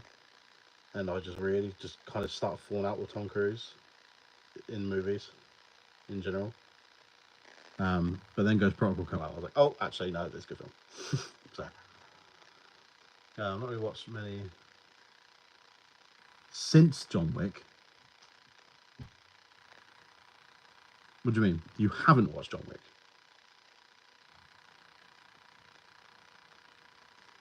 Elaborate, Mr. Panda. John Wick. I don't know. I like John Wick. I really like. I mean, I'm male. We all like John Wick. It's a great film. It's just action. First one was fantastic. Second one was pretty good. But after that, they really doubled down on the action, which normally I'd be like, fuck yeah, give me more action, mindless violence. I'll lap it up. Num. Let's go. But I don't, John Wick, I find him exhausting to watch. Like I said. Oh, I see what you're saying. Like I find, like I watched 4 about a month ago. Oh no, sorry, I watched 4 in cinema actually. But yeah, I don't know what I just find them genuinely. I find them exhausting to watch because they just don't stop at all. Which normally I'll be like, yeah, I'm into it. But it's just God. Like, when does this man take a break? Not what like because they're always obviously in. I think was it 1 and 2 are in this. I think are they all in like the same like week or the same couple of days or something? I can't remember. It's been a while since I've seen the rest of them. But I just remember being like, this man needs to like have a nap and a sandwich because he ain't looking so good. You know why Keanu Reeves' hair in those movies? He needs a damn shower too. I don't know. The reactions. I don't know, Dave. I absolutely love dogs. If I had Theon Greyjoy come up into my house and kill my dog, I'd be pretty pissed too. It's such a nice car as well. Mr. Vic. Can't remember. Was it a Dodge Charger or was it a Mustang? I can't remember.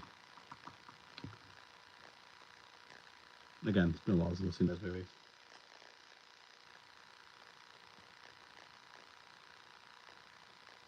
I think the only movie I'll probably see that I can think of, don't quote me on that.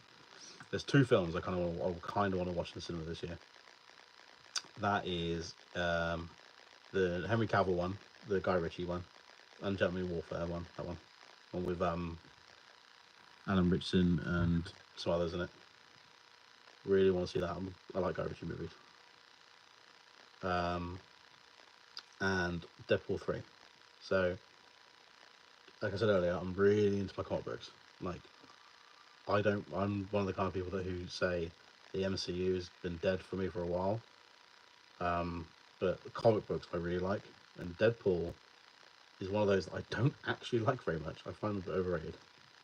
But I like to think that this movie is going to be the one that's going to make or break the MCU.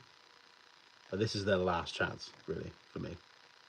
Like, if this movie sucks, then I'm not even going to, like, I'm going to stop kind of following it and keeping an eye on the MCU, because at the minute I've been, like, watching from a distance, like, maybe they'll kind of bring it back to no avail. So, Deadpool 3 is the make or break for me. And yeah, I mean, Hugh Jackman's back too. Controversially, I don't care if he's Wolverine or not. He's too tall. Wolverine should be this angry little midget man. MCU Phase 2. Do you mean the actual Phase 2 or since Endgame? Because Phase 2 gave us Iron Man 3. And that is a fantastic movie. Shane Black really smashed that one. Fucked up Predator, but he did a really good job on that. I love that movie. I mean, Thor: The Dark World. Yikes. What's this in Phase 2? God, I always forget about Phase 2. Winter Soldier. Can't imagine Winter Soldier. That's a... since Endgame. Yeah, I mean, I think it's kind of general opinion that since Endgame it's been... Well, I remember walking out of the cinema, right? Okay, with my roommate at the time, Ryan. We walked out of the cinema and I went, that was really good. He went, yeah. I was like, I think they should take a break. Instantly. And like, bear in mind, I was on... Yeah. I mean, I was on this massive high from finishing Endgame and be like, yo. We watched the one where they did the double, because it's the premiere night. So they did, this was in Andover, I think. They did the thing where they showed Infinity War and then Endgame immediately after. Was it? And we did it, and it was great. Really good. But then I walked out and like literally he was like, oh yeah, God, I'm so excited, you know.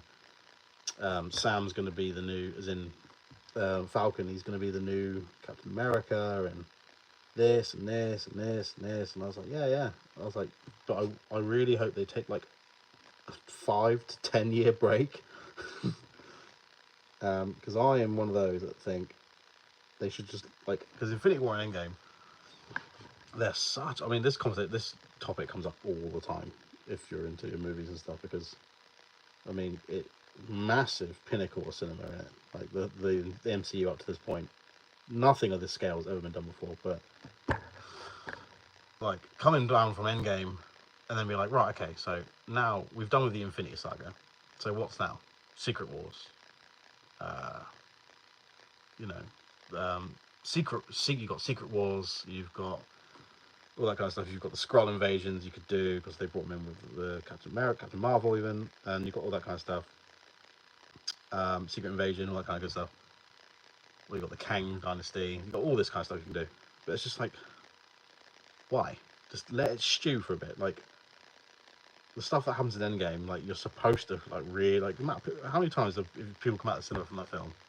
And they're like, oh my God, like, I cried my eyes out. Oh, what happened? Oh, when, you know, the bit at the end with Tony Stark and all this stuff, like, that was, oh God, everyone was talking about that. Like, yeah, that film makes me cry. Because you've just spent the last 10 years with this character, and then suddenly he's done the most unselfish thing he's ever done. I mean, this is the same guy who made Ultron, and then in the next movie he's whining that people were like making him responsible.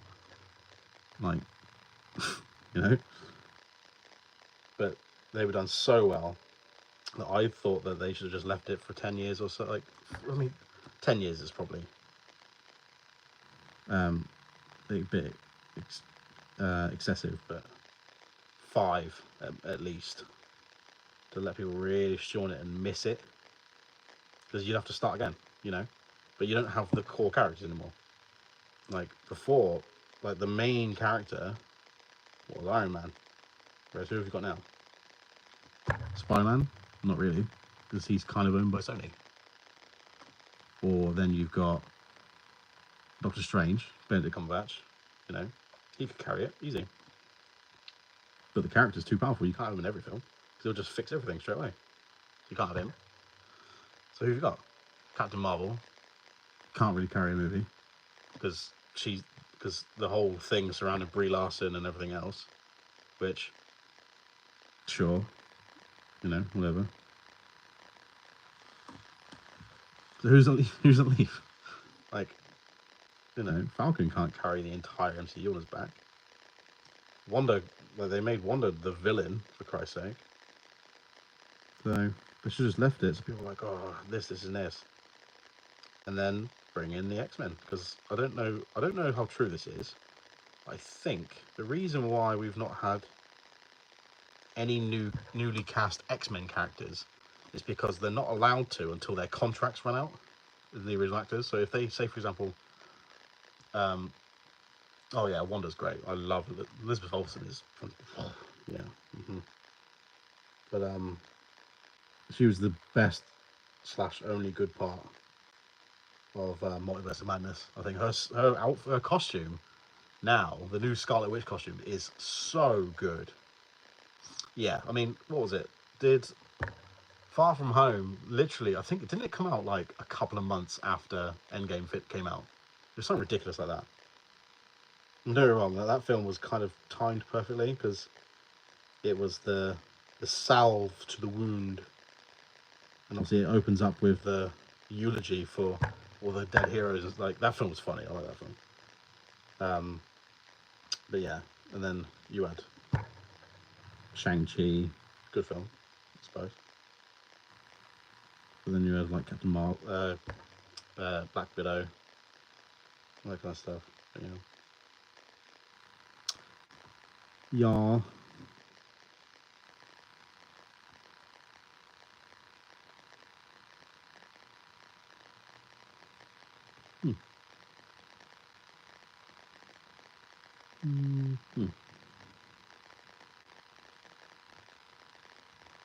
What about you guys? Anyone? What is the movie you guys are waiting for this year to watch in the cinemas? Do you still watch movies in the cinema? I know it amazes me how many people don't go to the cinema anymore. Well, I like the experience of it. I mean, don't get me wrong, I love watching movies at home, but popcorn, you know, out on the big screen, love that. Yeah, I mean, you're right, Chris. Like, comics at the minute are a bit of a mess. I mean, if say for example DC, right? When it comes to comic books, I much prefer DC. Like, straight up. There's like, you know, I have my own reasons, but DC has had 2 revamps in the past. What year is it now? 24. So the past 10 years, the whole DC line has had 2 revamps. They've had the New 52, and then they've had Rebirth, right? Because they brought out New 52, they're just like, right, so we've had these comics that have gone for like 100 years nearly. And people don't want it for this exact reason. They don't know where to start. Like, where do you begin? You know? And then they decided to revamp it in New 52. And then they messed it up. Well, I don't think so, but a lot of people think they messed it up. So then they started again. Which basically was like, everyone was young. Like, Batman was just starting out. He'd been Batman for like a year or so, etc., etc., etc. Origins of loads of villains, all this kind of stuff. But they did it across the entire board, ranging from like John Constantine all the way to Superman. Like, they revamped everyone. You know, everyone got their own books. Batman had 4. Yeah, the Detective Comics. You had the Batman and Robin ones. You had got loads of them. Just don't like Superman. Superman's one of those characters. He's really hard to get right. The movies really struggle with it. They either make him too powerful, too weak, too pathetic, or too Boy Scouty. He's not like that at all. Chris Nolan Batman's are fab. They are really good. Yeah, the Chris Nolan ones, I mean, that's no secret. I think everyone on Earth knows that they are good movies. Weird editing. If you really sit and watch Dark Knight Rises, the editing on that film is really strange.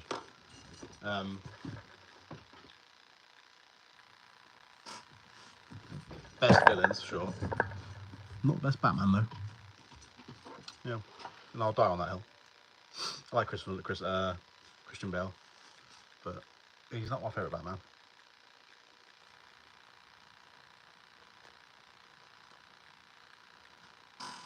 You can't beat the music. Like, the score for that movie, the Hans Zimmer. Oh god, it's so good.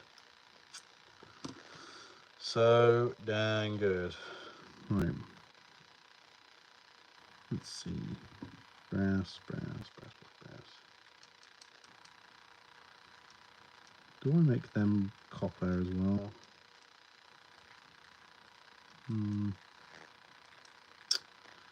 Undecided.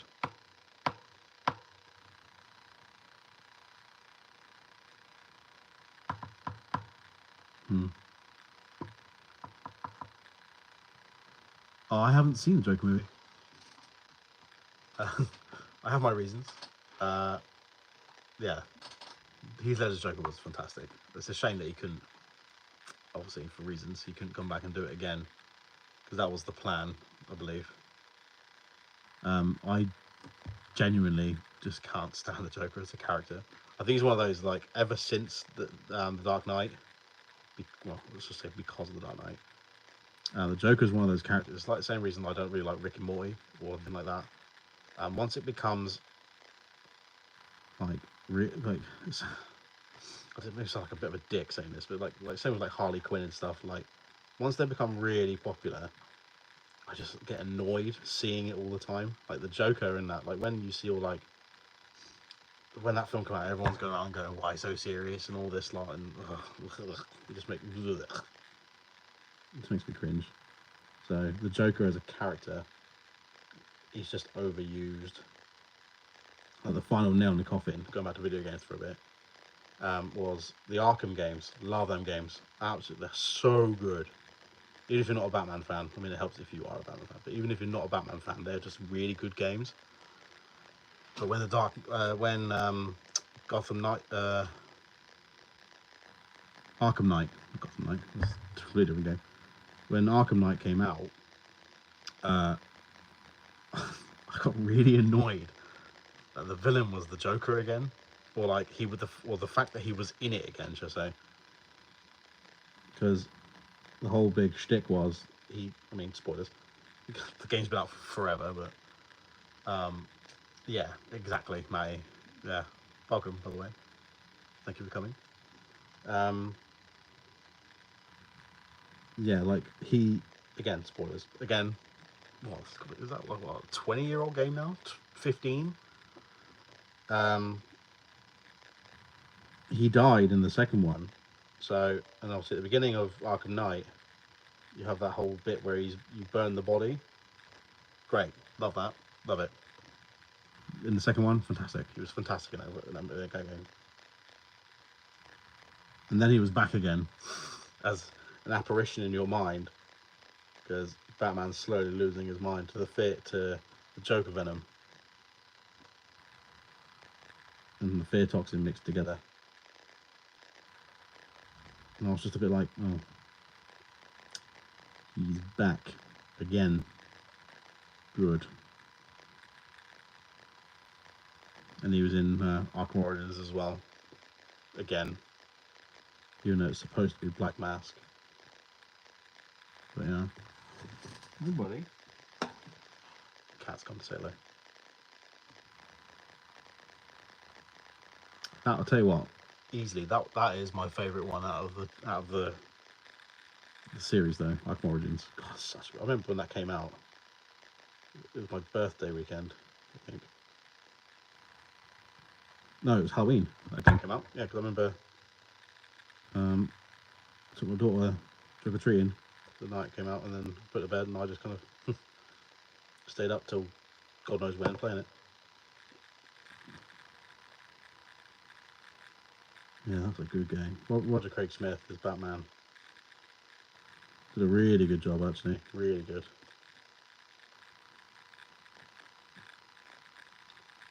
Big fan.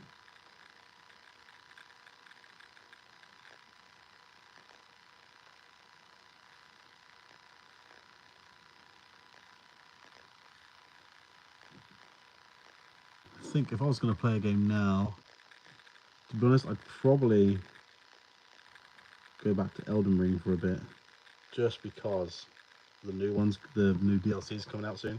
Tell the Air Tree. But I tried playing it the other day. And I just don't have the capacity to play games at the minute. I mean, I really miss playing COD with like on the Vag channel and stuff. Yeah, Arkham Asylum was really good. God, I remember that game came out. That just changed everything when that game came out.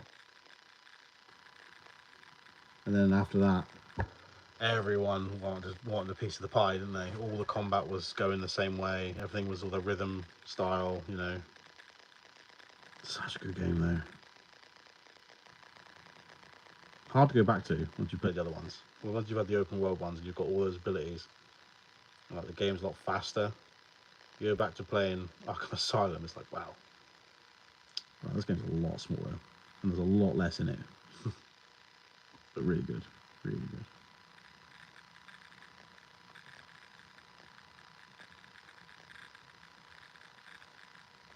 Yeah, I was really struggling to play games at the minute. I really want to play Elden Ring.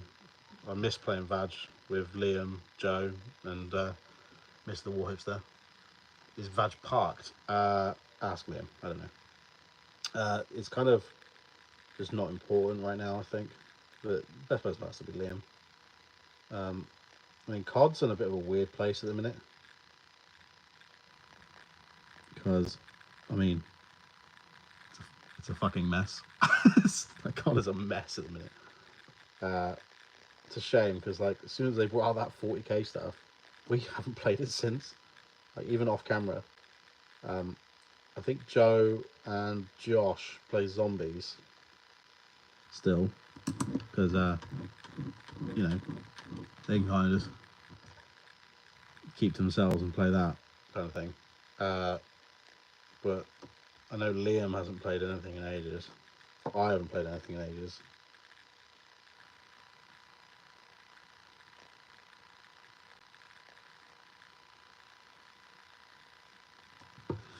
You know, it's just a case of just don't really have the time or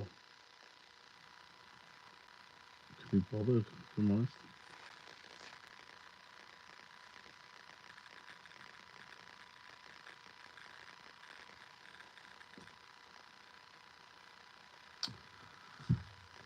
Rome Total War, nice.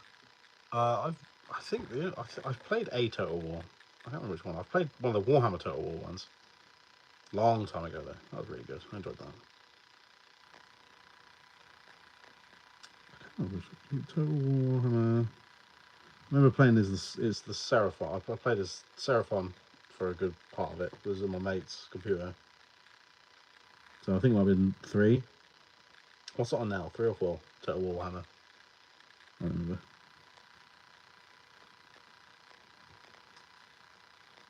I don't remember. Single games a lot. Single. Matty Dewell says mostly been playing single games a lot and a bit of Siege. Rainbow Six Siege. I've been very tempted to get back into that. God, I used to play the shit out of that game.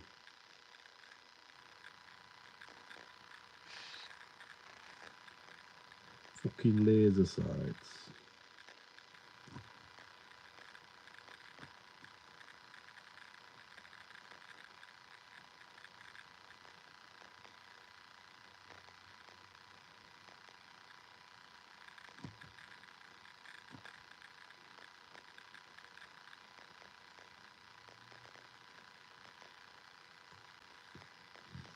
Yeah, I don't know what state Siege is in now, but I haven't. Like I said, I have played with the idea of re-downloading it a couple of times. It's one of those games where if you're not playing it with someone, it can be kind of dull. So I think it's because I probably will just wait until not wait. I don't know. I think the game I miss playing the most was Star Wars Battlefront. I'm this weird kind of guy. Again, brains wired a very particular way, where I find it really hard to play something if I've completed it in the way of trophies. So I'm not as bad as I used to be. I used to be really bad. I used to not even play a game if I know I won't be able to finish it, get the platinum trophy.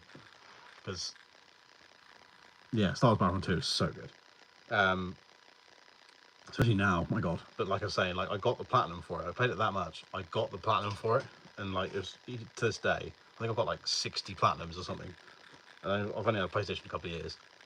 And to this day, that's my proudest one because I freaking love that game. But once I finished it, really struggled to play it after, which sucks because I love that game. Space battles, great. Into it, love it.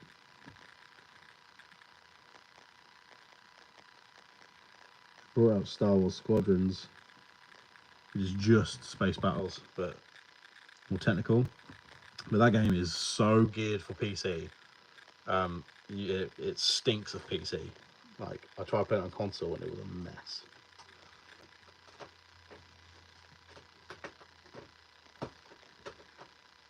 Mochi, please stop scratching my chair. Hey, you little bastard. Stop it.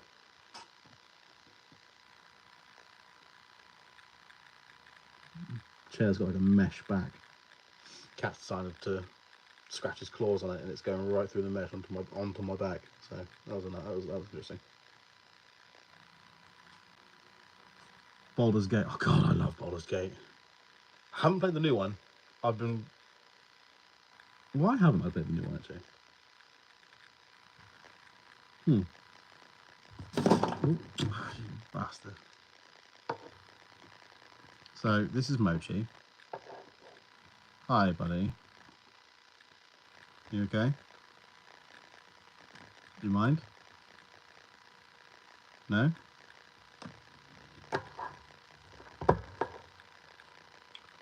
So, oh, you're just going to take a seat? Okay.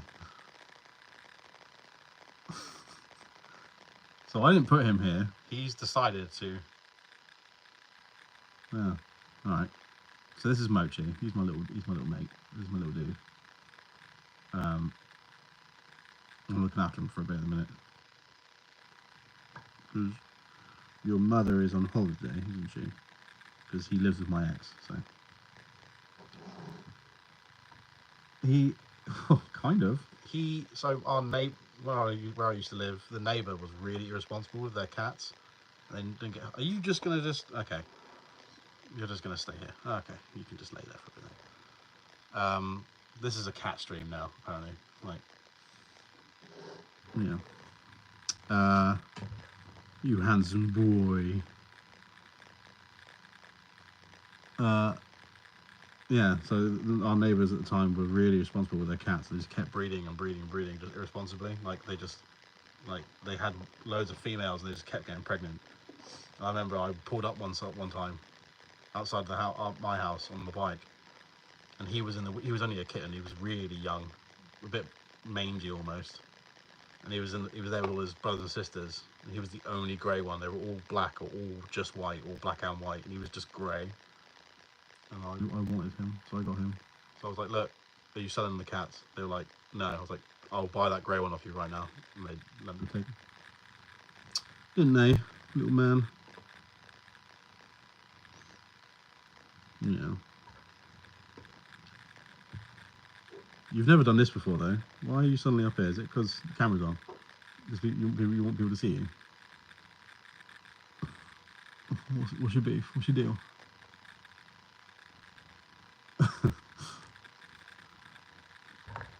I mean, Moch, if you get me some subs, then you can stay forever. And then you can just stay there and I can try and figure out to paint around you, I suppose. Mochy Moch? See, it's weird because I'm not a cat person at all. Like, I much prefer dogs, but you're just my little man. You're my little dude. Can you hear? I don't know if you can hear him purring, but he is absolutely loving this.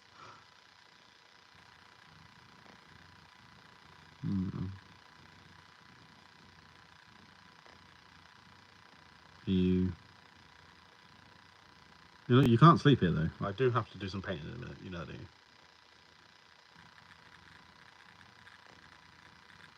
Mochi Moch. Hello. Oh, okay. Painting will resume soon. I promise. Our little animal friends need love too. God, you're so warm. Where have you been? You've been wrapped up in my dressing gown again.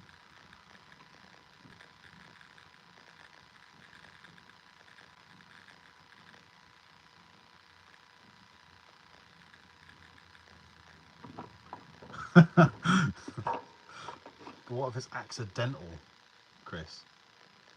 Wait, I didn't put him here. I didn't even realise he'd come out of his little hole. You're just really kind of milking this now, aren't you?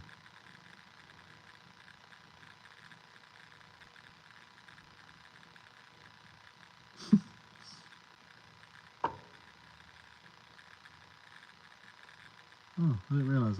From looking at the camera, you've got your stripes are coming through. You can never see your stripes unless you're in the sun. Yeah, he's got like all these really faint stripes on him. He's got rings on his tail.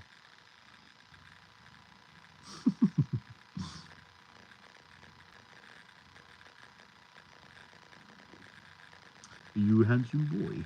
You handsome boy.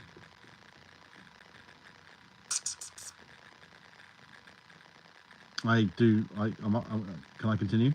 Merch? No?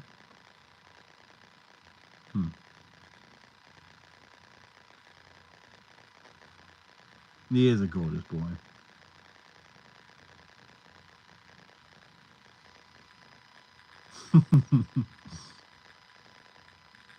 But he's never done this before. I don't know why he's doing this now, but he's never done this before.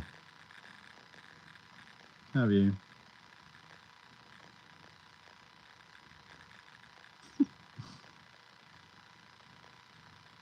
Right. Sorry, mate. I know you're resisting.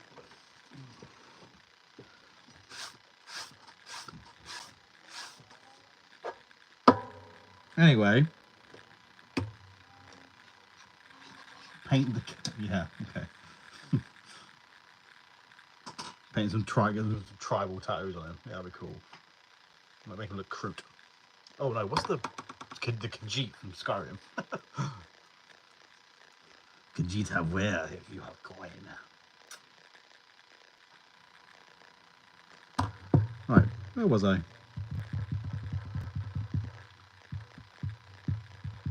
can't remember what I was doing. Oh. I swear to God, if I lose viewers now, if I lose any of my 11 viewers now because the cat's gone, I'm going to be fuming.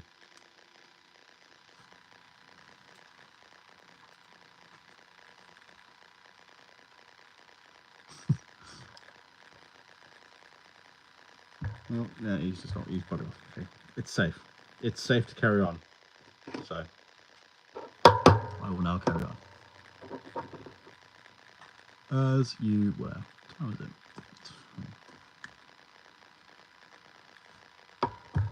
So you guys, thank you for everyone that's come so far and for hanging out so far. I plan to go till about 10, maybe 10:30 if the want is there from you guys, because I can happily just carry on painting after the fact. No. Or if I say the cat will be back in future streams, does that mean I get more subs? Asking for a friend. Let's see. Yeah.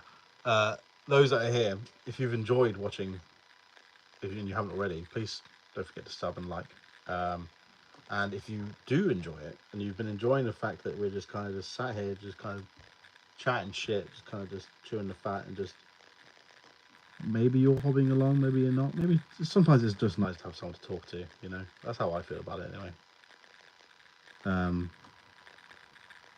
Then I'll do it again, and again and again. Let me know.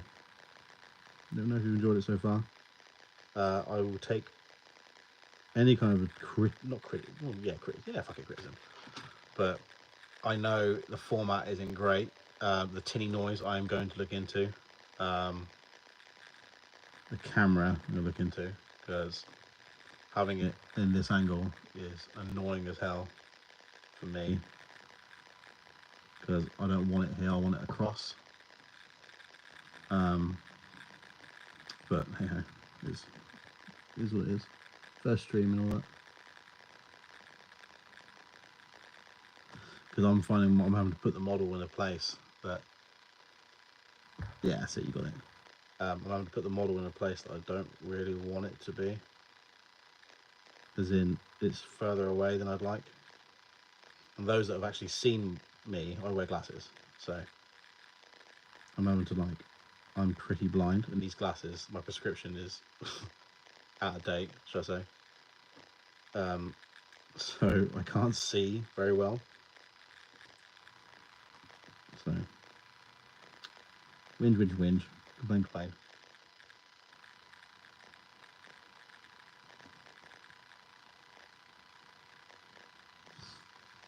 You're not coming back up.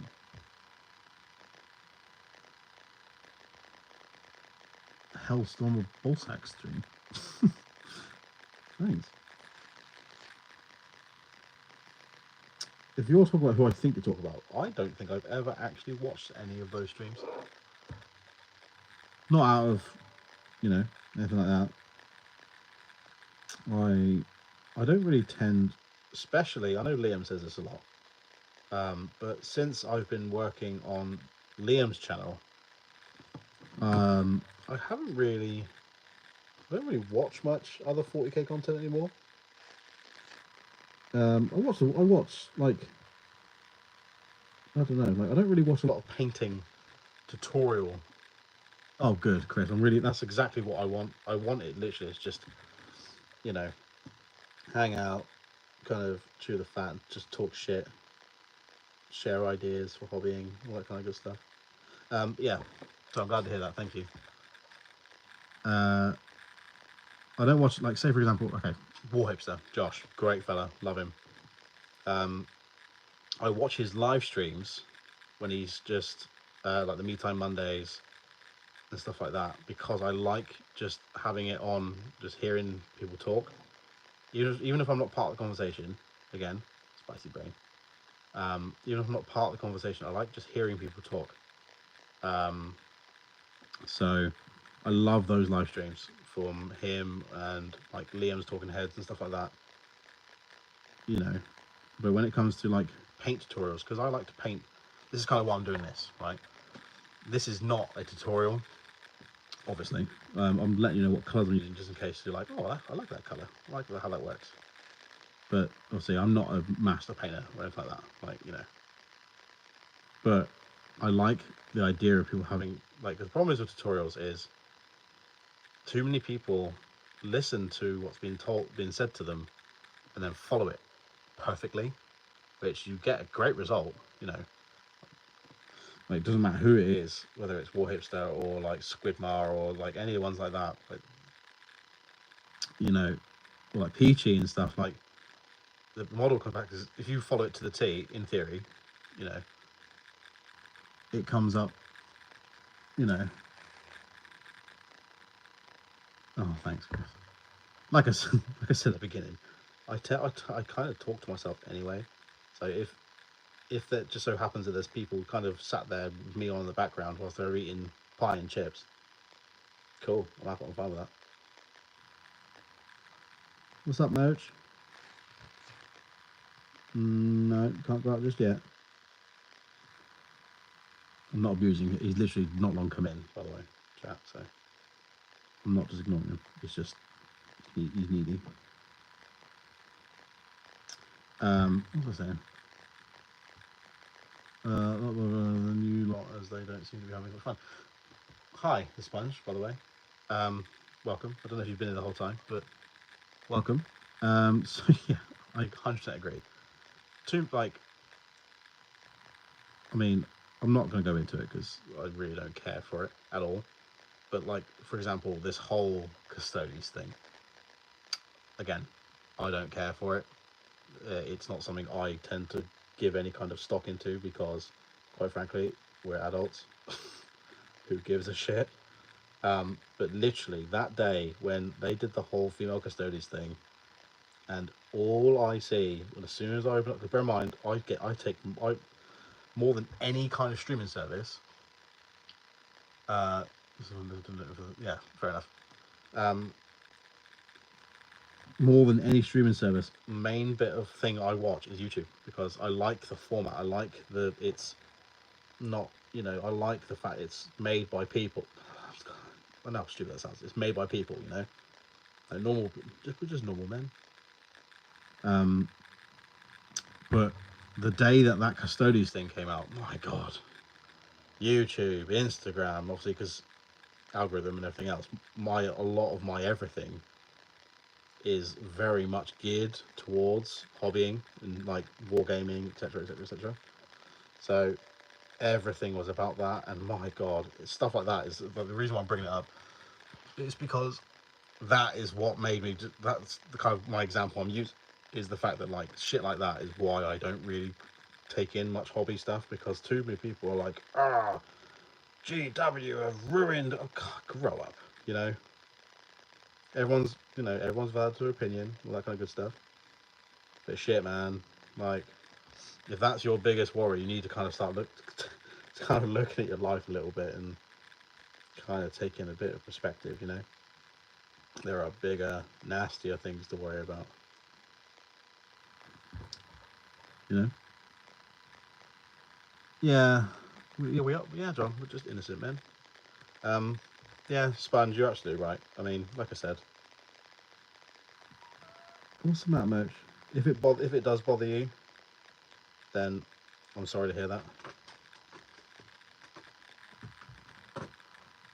Then I'm really sorry to hear that. But it's just like I said, like I literally just said, it's one of those things where there's so much more to worry about.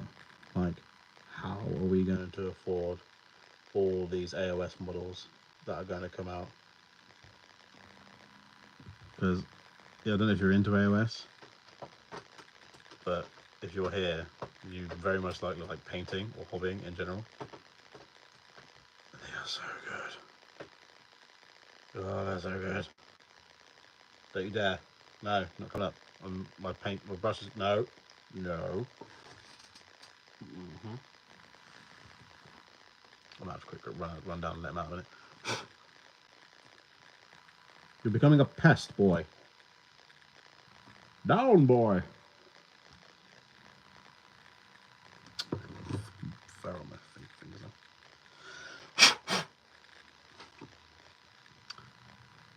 Yeah. That's my stance on that.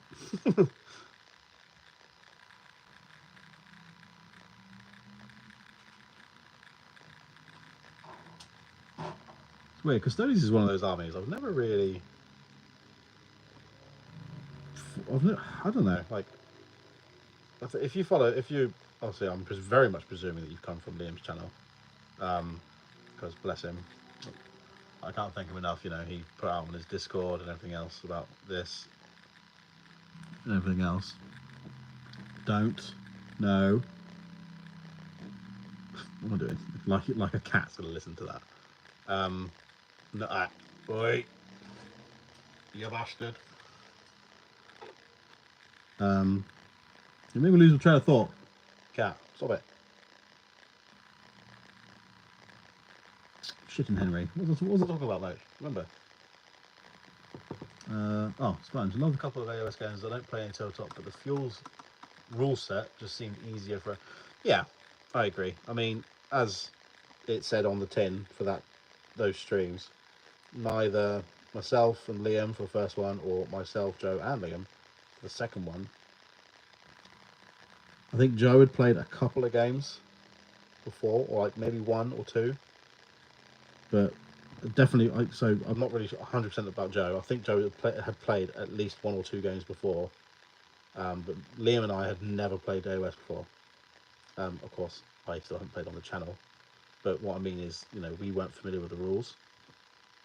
I think Liam had gone through the book a good couple of times, but I don't think he'd ever played a game. So, and you saw how quickly. I mean, yeah, we had Josh, who, bless him, was like kind of the war hipster was taking us through it all. But you saw how quickly we kind of. All right, Craig. Hi, welcome. You saw how quickly we kind of picked it up, and how also we were asking these questions about how this works. So it's always good when you've got someone, because reading a book or watching a YouTube video, we've all done it. Watching a YouTube video on the rule set and stuff like that, just trying to get it down. It's not the same as having someone physically in front of you. See, everyone learns differently, I know. Having someone physically in front of you, like, oh, so Josh, so is battle tactics the same as stratagems and stuff like that, or is it more about secondaries? Oh, it's basically secondaries, but the difference is you get to choose them. Which, by the way, love that shit.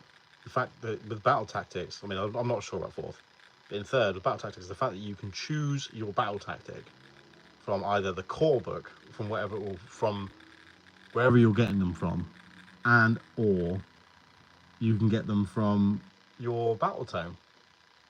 That's ridiculous. Like, I've got the Seraphon book over there, and in there you've got there's one where it's basically like rampaging dinosaurs, like so the big ones, the Stegodons, Carnosaurs, stuff like that. If you have them charge together within 3 inches, I think within 6 inches of each other, and they've got to be within either within 6 inches of an enemy model or unit, or wholly within the enemy's deployment zone, you get a CP. Well, you get victory points. But they've got to basically. But the idea is they want you to literally go like that and move them all in one, and like it's just stuff like that. It's just cool. It's interesting.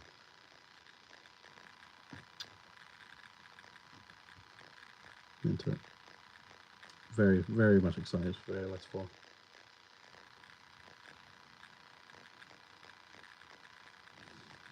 To be honest, I'm really looking forward to seeing what the new Skaven are like, because they've just had no love for such a long time, and they're so good. I love Skaven models. I've got a couple down there actually. I should probably get on them soon.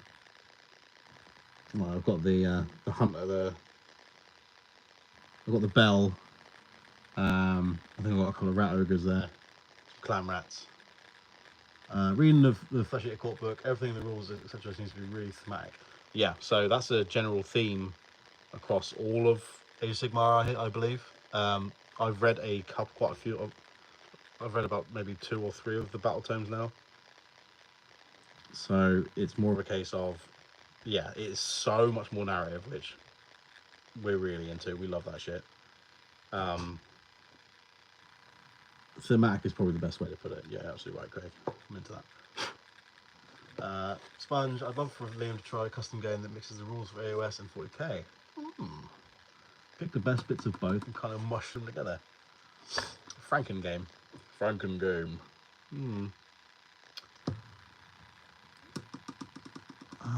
would I do that?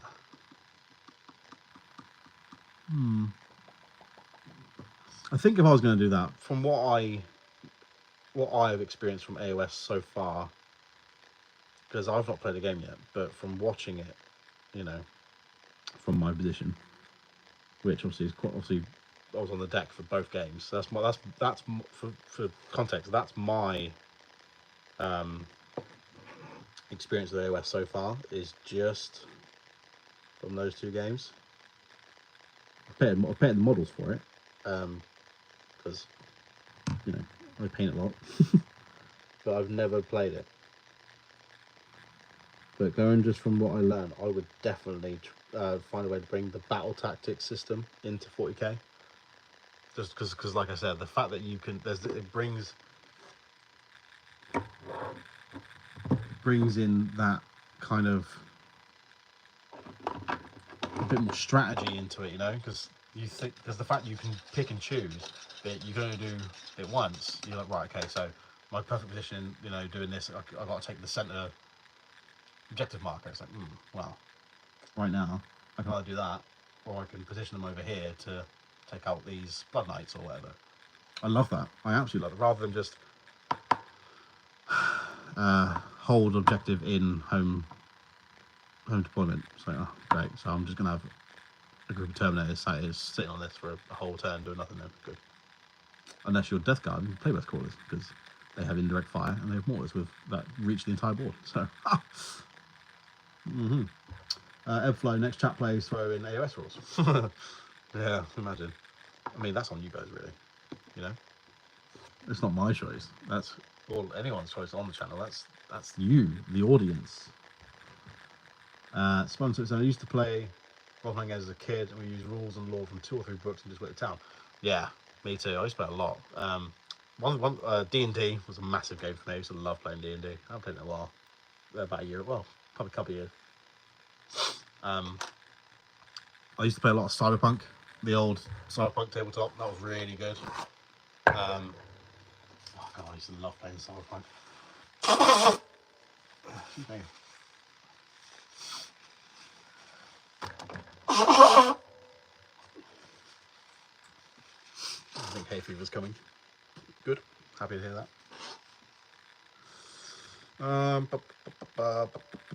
Right, let's get some washes. That's kind of thing. Pick 60 secondaries and you get to pick one for each round. Yeah, I mean, not a bad idea. Who knows?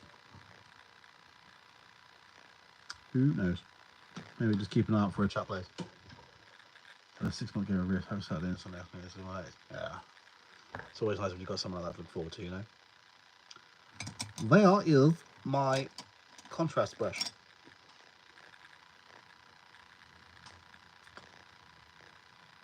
So I use this brush for contrast because, I don't know why, but I don't use, like, my main brush I use all the time is actually from Element.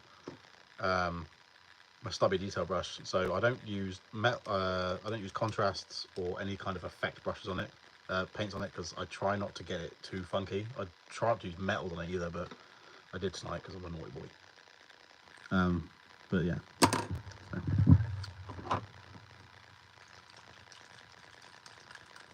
Yeah, that's one thing I used to get really excited about playing D&D on Sundays. I need to start doing that again actually. I used to, when I was in the army, I used to do it a lot. Well, even more before that, but you know. Alright, Plague Bearer Fresh. Plague Bearer Flesh. I use this for my actual skin tones, by the way. And then I go back over it with yellow. I would show you on one of my Poxwalkers, but I don't have one here.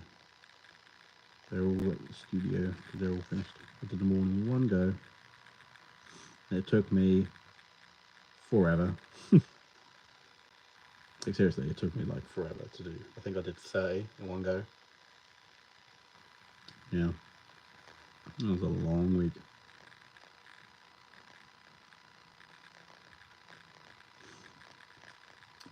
Sponge, good luck, go to bed on Friday, start work. Good luck with the rest of the painting, and let's hope the shop picks up. Thank you so much for coming, Sponge. Thank you so much. I plan to do maybe, if I probably will end up doing another one tomorrow night. As like I said, I'll be doing this regardless. So maybe best turn the camera on because maybe there's people to talk to. But no, thank you so much for coming. And yeah, hope you get a good night's sleep.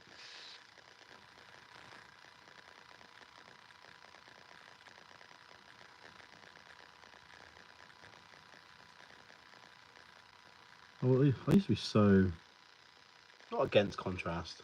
No, against is the wrong word at all. I never used to get it. Because the way I looked at it was that because when I was before contrast existed, I was the kind of person that would just use Lamy and medium and paints to make a wash anyway. So for me at first, all I kept thinking was, why? Then I sold during COVID to get it's sad really. Yeah, hopefully I'll see you tomorrow. I'll be putting a post out and putting a schedule on. I might be doing a AOS model tomorrow. Gloom Spike gets one maybe. We'll see. It's either that or Plague Breath Crawlers. So thanks for coming, Sponge. But yeah, so my original Tyranid army was Leviathan painted during 8th edition. And then to pay for my daughter's Christmas presents, I sold them. All of it. And all my towel, quite a bit of Death Guard and some other stuff. Basically everything I had that was painted to quite a good level. You know, I sold it all to Goblin. Oh God, what's it called? Troll Trader? Is it Troll Trader? Or something like that. Yeah. I don't know where I was going with that. Oh yeah, but when I came back to it, and I decided to start Tyranids again, I decided to do Behemoth, High Fleet Behemoth instead, and yeah, contrast just made it so much simpler. Doing the contrast for the skin tones, I mean, wow. Craig got a laundry list of contrasted by the yeah. I mean, yeah, Element's really good for their prices. It's just like I said it earlier in the stream, Craig. Problem is the contrasts and any kind of GW paint really, or paint in general. If you're looking at it online, it can be quite hard to actually know like what the color actually looks like. Because I was saying earlier, like Shyish Purple, I thought was brighter than Leviathan because the picture actually technically was brighter. It ain't. So I actually ended up getting Leviathan Purple anyway. So I've got both now. But yeah, depends on what you're gonna. I'm guessing you're gonna use it for your bats and stuff. Or flesh-eater cores. You ghouls. Ghouls. Okay, so that's good.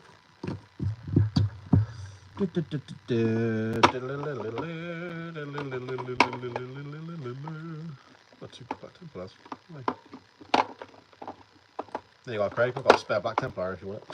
I don't know why I've got two. Yeah, garbage when we touch paints. That's what causes and everything the time.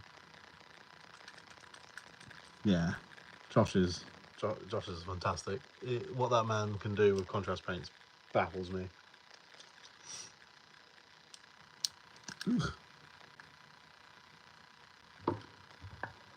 Agri Curve Shade. Yummy. I'm going to literally be quite liberal with this because it's most of it's going to get covered up anyway. So, goody. But just in case. So basically, with that dirty down rust, what it does, okay, is it just hardens and starts to crack, almost like the what's it called? The texture, not the texture. Is it texture paints? The GW ones, whatever they're called. So I find it's best to do a layer of, even though most of this is going to get hidden, if there's a potential part that isn't, then it looks like it's on its way because of the Agrex Air Shade.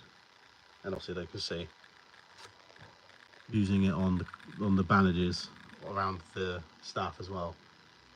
Gives that a really nice recess, which I can go back and highlight later.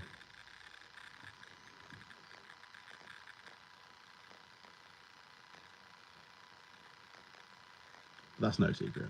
Like, that's just Warhammer 101, isn't it? What's that? You want something to be a bit dark and dingy? Agrex Air Shade. What's that? You're painting Necrons? Null oil. Done, done, done, done, done, done, done. Dun, dun, dun. I don't remember last time I used null oil.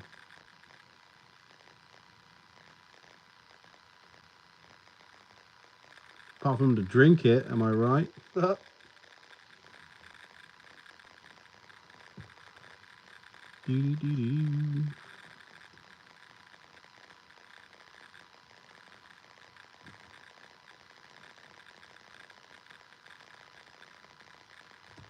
Yeah, I like that.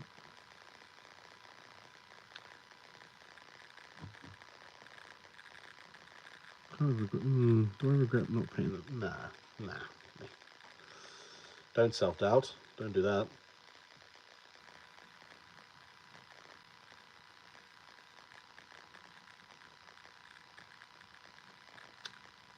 Very curious as to see what the new Death Guard Codex will have. The bit I'm worried about is, of course, we've all seen what came out with Orcs, what came out with Custodes. But I mean, we already know what's coming out with CSM, you know. And it's been so far, apart from say, Tau, I suppose. But, you know, look at okay, Dark Angels, perfect example, right? The Dark Angels, we got the Lion, you got the Inner Circle Companion. You got so freaking much for that supplement. You know, what did Orcs get? Yeah, they got a kick-ass codex and a big mech. That's it. I mean, the Battle Force box. God, I really wish I managed to get one of those. Like £130 in real money for a big stomper and all that other shit. That's good. Big fan. Much fun. Big wow. Although even the Start Collecting box, even the Start Collecting box is pretty good for me personally, because like I said earlier, if I was going to do an Orc army, I'd absolutely love to just do a fact. I didn't finish what I was saying about that actually. If I was going to do an Orc army, I'd really like to do a Beast Snagger Boys one, because I love squigs. I just love the concept of them. They just make me laugh. Like the Mangler squids from Glue Spike Gears. God, I can't wait to paint that. That's gonna be so good. But anyway, I'd love to do a Beast Snagger Boys one, but use the Auroch War Clans models from AOS as proxies for the 40k orcs, just because I love the way their armor is, and I think I would airbrushing it as well. I just think they would look super good. Obviously, put guns in their hands instead, and change some of the liveries around them and shit like that. But I think I'm like a really good looking army. Some big nasty shark squigs. Squid. Incorporate a Mangler squid into it somehow. Because again, that model was cool. That's what's important in it. If like, there's nothing worse about painting something just because you feel like, say for example, I mean this is a good example, like what I said at the beginning of this, like Lord Felthius you can use as a Lord of Contagion instead of the Lord of Contagion, but I didn't paint one because I don't like the model. There's nothing worse than kind of forcing yourself to paint something even if you don't like it, like just because it's good and it makes sense. So for example, it's not true, but like say for example, like for the orcs, like I was just saying, like imagine if I didn't like the beast riders, the beast snagger boys that are on in the orc box already, you know, like the tamer boss, whatever it's called, with one with the fur on him. I do, but for example, if I didn't like that, I wouldn't want to force myself to paint it because I need it because it's good.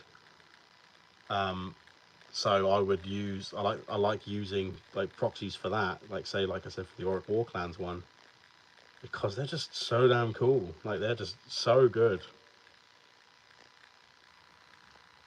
Especially the ones that are in the armor, the Auric War Clans one, yeah.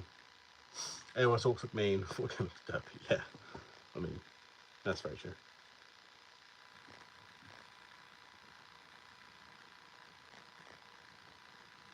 You are not wrong.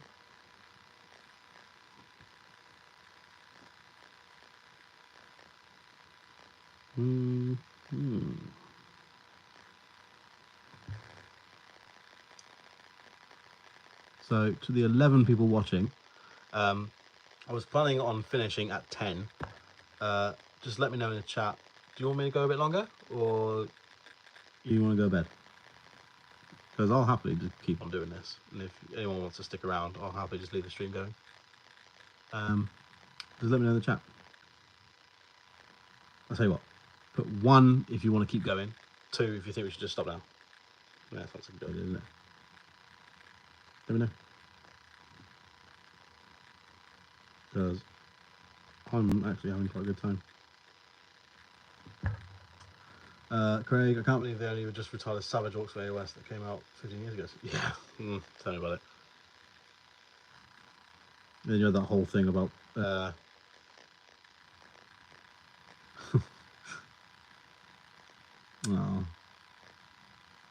Well, Time to hit that dirt trail. I'll just keep going. That's fine.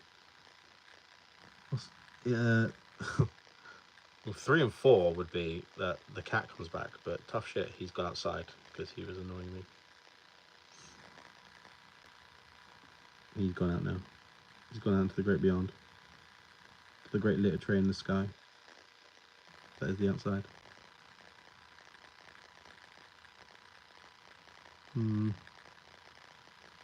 I've got this real bad habit of putting my paint brush in the pot in the water, and then putting the paint away, and then finding a bit of metal or a bit that I just missed. And I think we're good. Yeah, we're good. Airflow. Still need to paint half anger's wing before going to sleep. Okay. My cat brought me a lovely gift in the first bird course I've had to dispose of in a while.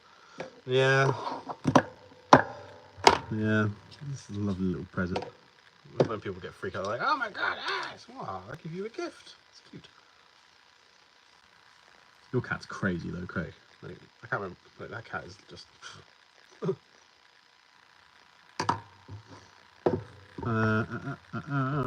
No, but 69. Yeah. Love a bit of childish humour.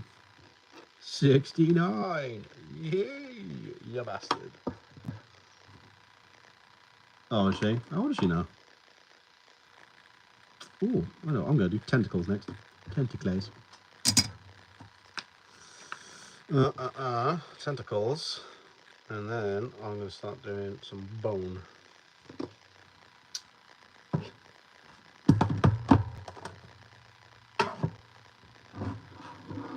Wet palette. The wettest of the palette.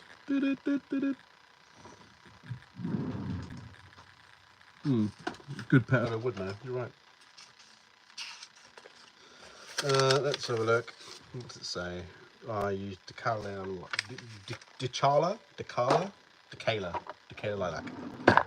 It's my first colour. Did anyone else do that, by the way? I mentioned it earlier, but did anyone else have their recipes just all written down? Because I can tell you who directed a movie from 30 years ago, but I couldn't tell you what I have for breakfast or what colours I use, unless I write them down.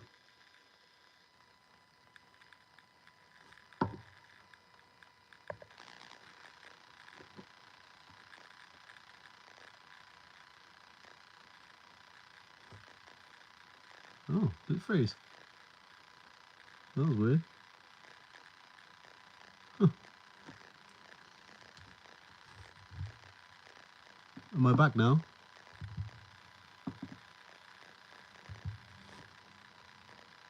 Huh. Weird. This is a absolute stunning colour though, look at that. Oh, this is the highlight I used on my carnosaurs. I put, if you're on Instagram and you come from in my Instagram or you are on my Instagram, the carnosaur is on there. The purple, God, I'm so proud of that purple. I've basically with the Seraphim, I've done like really pastel colours, and I'm really into it. I love it.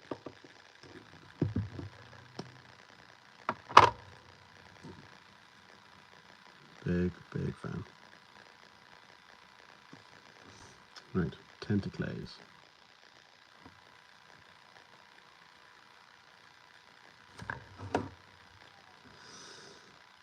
These are the ones I always forget. I always kind of misplace tentacles. The problem is a death guard. They are just covered in shit. Literally and figuratively.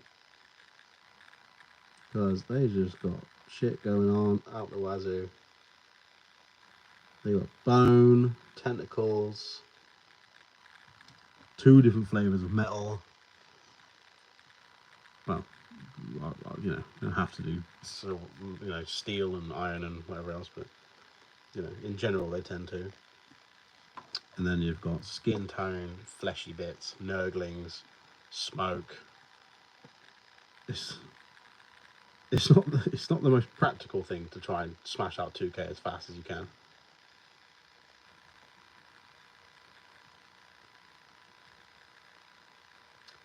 My god, is it fun. There's even all the chaff units like plague wings and stuff. There's a lot going on with them. You know, like I said, like they've all got bits and bobs, but each model is completely different. So one thing I love about painting Death Guard is the fact that it doesn't get boring, which that's the most important part, really, let's be honest.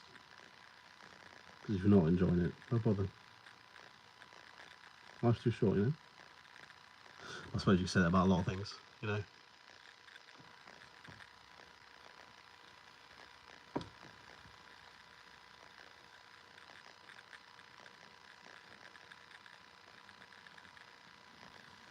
Everyone's still there.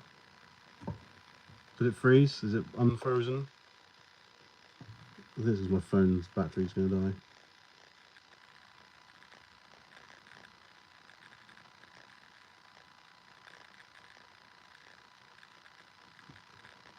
Anybody still there? Hello? Oh, I'm good. Okay, fine. Fine. I'll shut then. Let's go back to my life.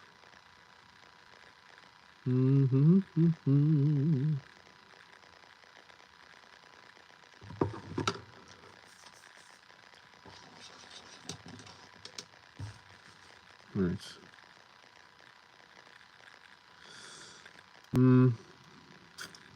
These some gross ass colours for some fleshy bits later on. I could do it now actually. So let's do lupus pink.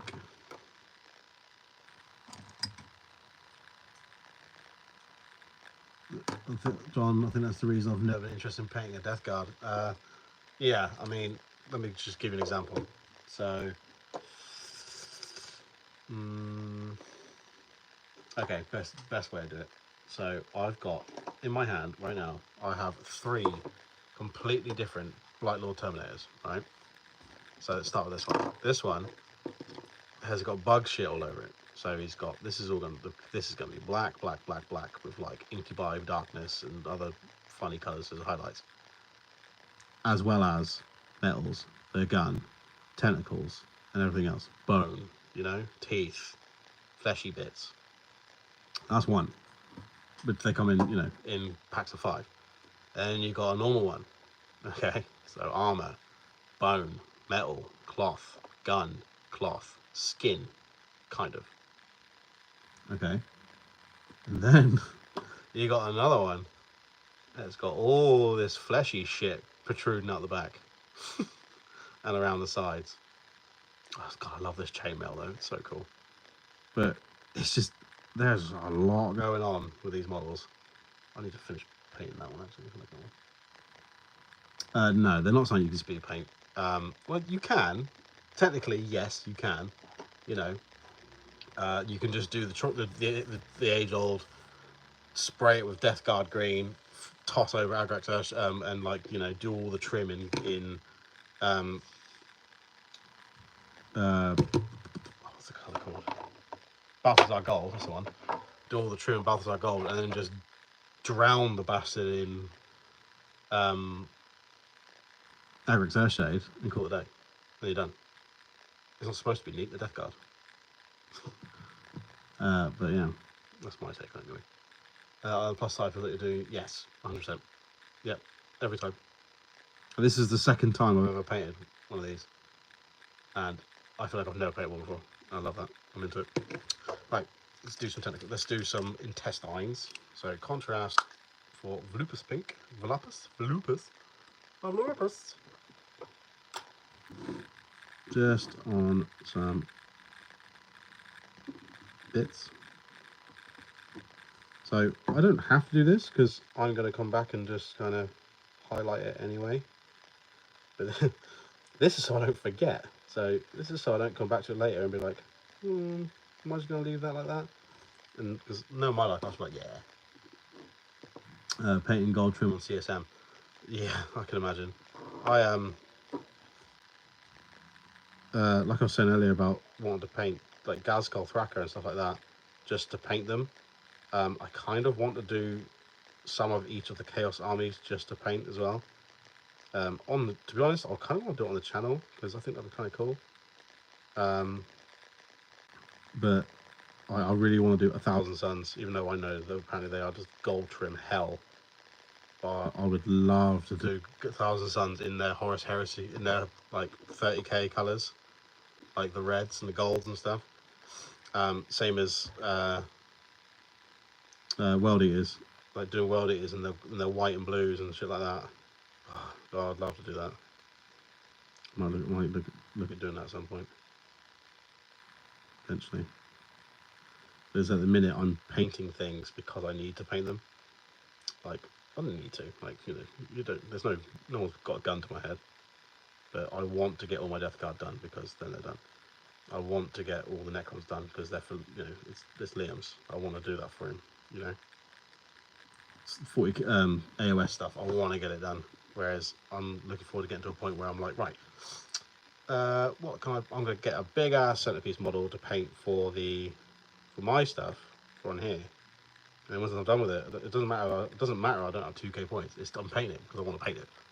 You know, the hobby side of it. That's what I like.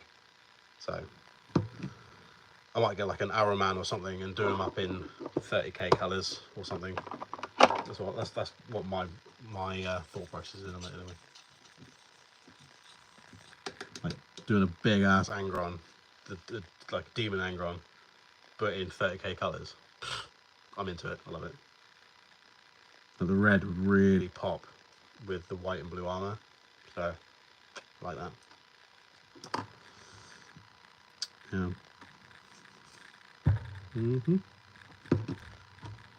Okay, so now all I need consult the Bible. It is. This is what I mean. I'm really forgetful. Oh, bastard! I didn't write it down. Gawthor brown. Excuse me one moment, caller.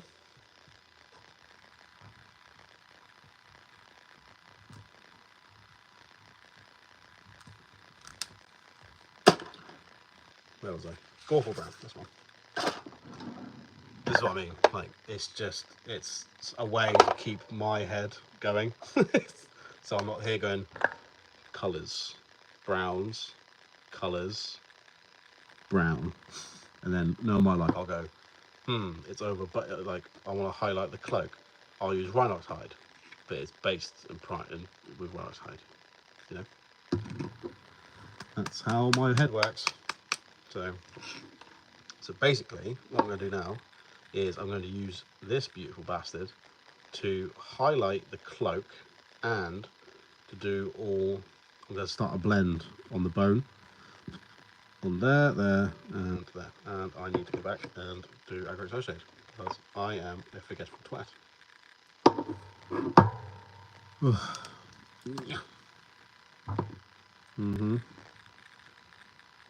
Yep. See, it's just what I was talking about. Forgetful.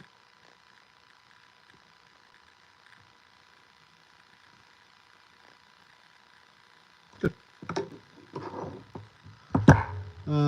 Just started Balthasar Gold and some plague marines. Ugh. Ugh. No thanks, chef. I'm full. I mean, I say that. I have 15 more plague marines I got to do.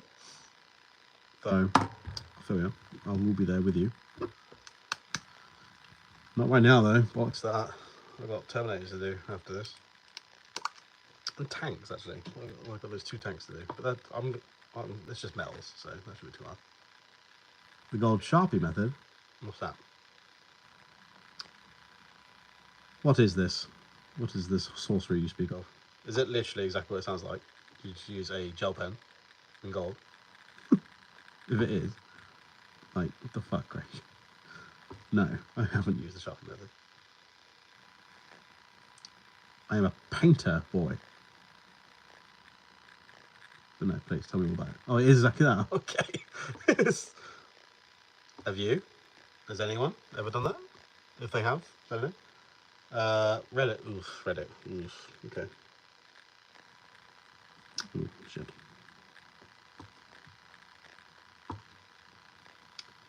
One part paint, 2 part water. Yes, quite. Lovely, lovely, lovely. Dooby-doo-doo-doo, dooby-doo-doo-doo. Washy washy. Come and have a drink with me when I'm cleaning windows.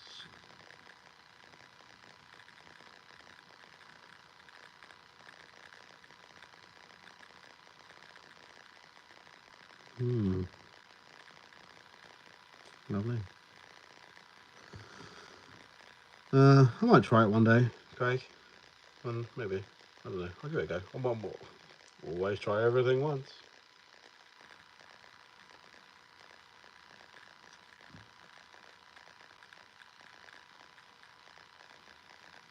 I like this bit to be a bit messy because it's protruding bone, and I'm going to be going over it with skeleton hole contrast anyway. So sue me. Right. So let's get rid of that. Not yet, because I'm a twat.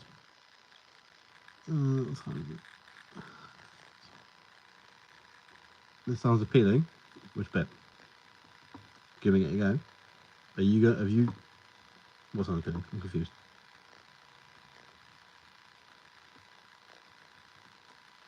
Me trying it, or you trying it? You want to watch me fail? You want me wasting? You want to? Oh, but I just draw on the gold. Kind of what you're doing with the paintbrush, to be honest.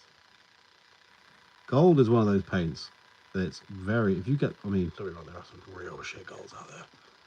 Gold is one of those paints that can be quite forgiving. So when I did my Seraphim models, I found that gold was actually the easy part, even though it was going over very much.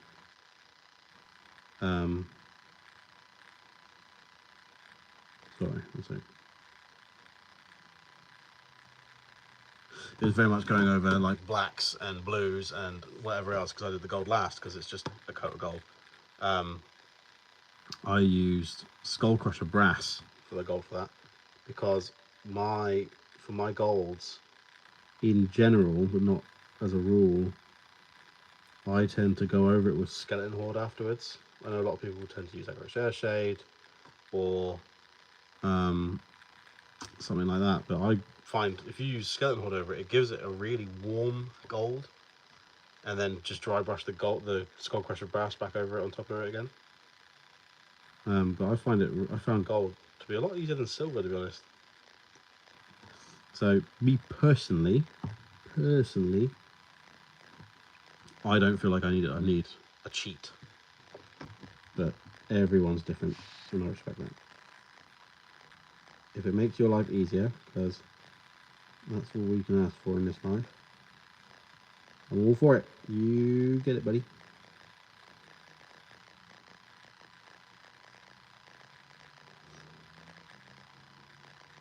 Such a lovely brown. I love browns and greens.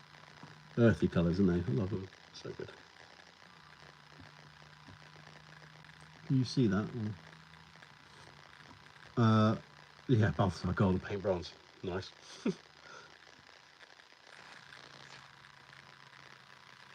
Yeah, like I said, like I think, remember, I don't remember right. I think, is Balthasar Gold the colour they want you to use? Is that the colour that the app and that says for Death Guard? I can't remember. It's been a while since I've looked at that app. But I find it's just too bright. I don't know. Like, I prefer Castellex Bronze because it's a bit more coppery, a little bit more brass-like, should I say, rather than coppery. It's not quite. It's a bit more muted, I find.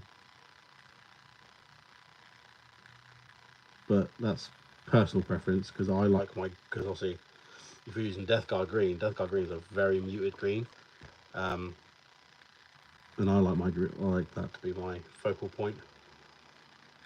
It's not even about, oh, there's toxic waste, or it's because this and this. No, I think it looks cool, you know. I just love the look of it. I love the vibrancy. I think it really stands out, and it just makes you go, wow, look at that. I can't tell how many people I got messaging me going, what colour did you use for the green on Instagram? It's quite a lot, which was very nice and humbling. I enjoyed that.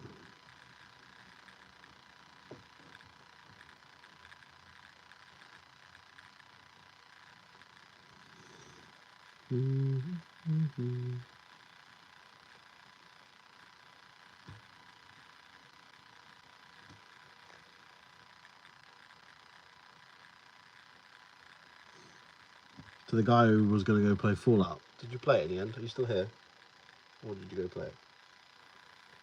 Don't answer if you're playing Fallout 3. Okay, good. Good. Glad we settled that. He's gone to be the mermaid.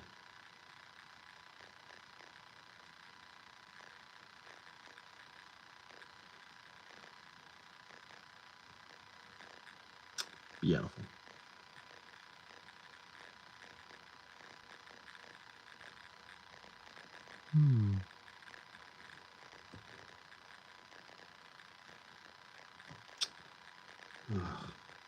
Honestly, my brushes dry so fast up here.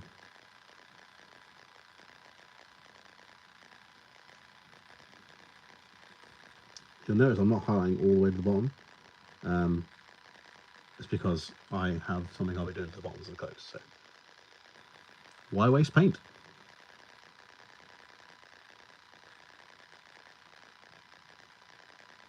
You know? I don't know if that comes up on camera. Because it's my shitty phone. But that's really quite nice, that. I like it.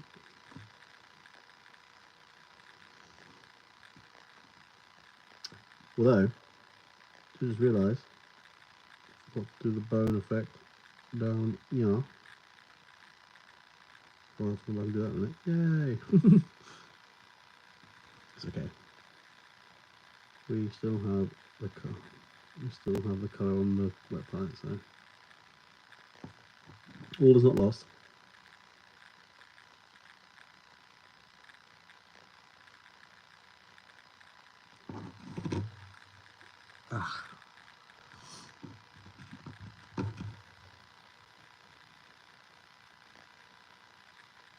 Has anyone got any games coming up? Are there any GTs that are happening soon? I don't really keep track anymore. I used to do quite a lot of competitions. Like 5th, I was really into it for competitions. I used to do quite a few in Southampton Town Centre. But I'm not really into that about that life anymore. Not really. I think I wouldn't be against doing one again, but I wouldn't actively go seek one out. Does anyone like? I don't hate people doing it because if I could play this game for all the time, I would. Because I love 4K. Love 10. I'm one of the very small amount of people who actually really love love's a strong word. I really enjoy 10th because I just like playing. I know there's a lot of people who either really don't like it or indifferent to it or whatever, but because I wasn't around 9th, I like it. And the beauty of it is that you don't have to do shit, Oh, I don't like that rule. Okay, just don't use it. It's a game, isn't it? Matty Dwell, I'm enjoying 10th edition a lot. Good. That's good. Me too, brother. Me too. As it should be.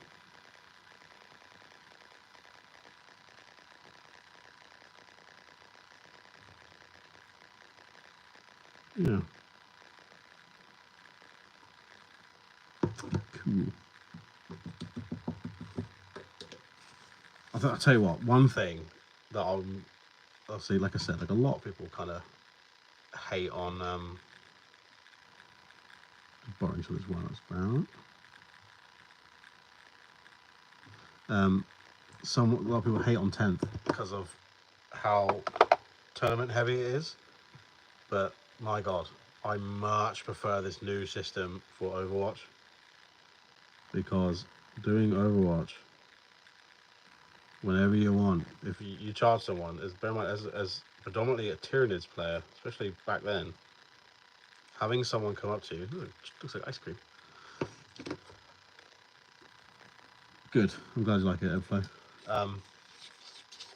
Yeah, having like literally as a predominantly Tyranids player, and I had a lot of Hormagaunts, I had Carnifexes, and just a lot of melee units.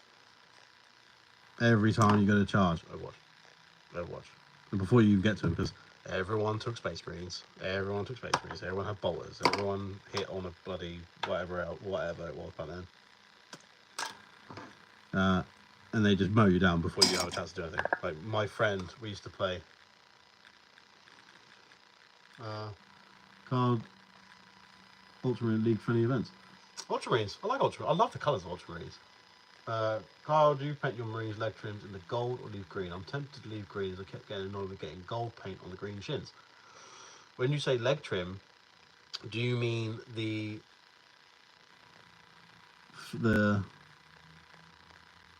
which part do you mean? Do you mean the actual trim itself? So on Terminators I don't, because they have their knee pads and everything else, which I do in metal. But I don't do all the unless it's particularly like on the stomachs. I do like this. However, on Plague Marines, I do, but mainly just because there's so much of it, and they don't have all these big pieces, so it just breaks up the colour. So, I hope that answers the question. Yes, I do, but no, not on these. So, Plague Marines, yes, because otherwise it's just a lot of green. So, yes and no. Right, Skeleton Horde. Oh, we should have some coffee.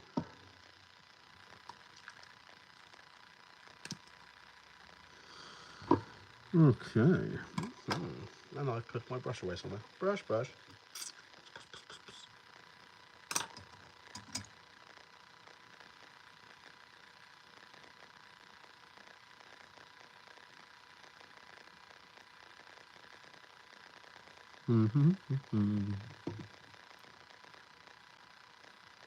What I'll do is I'll finish this. I'll put the Skeleton Horde on, and then I'm probably gonna have to call it.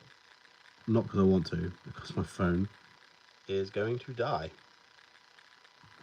So that's good. Good start, isn't it? Fully charged phone. Decides to kick his ass. Decides to die. And again, we've been going for a couple of hours now. I just want to say thank you to everyone who's hung out with me tonight. I really appreciate it. I will be doing another one tomorrow night at the same time, 7:30 until whenever. So if you've enjoyed it, then please subscribe if you haven't already, and like if you haven't already. And then I'll see you again tomorrow. I'm not going just yet, but I just want to say it now, just in case my phone died. I've really enjoyed hanging out with you. I've really enjoyed myself. So thank you.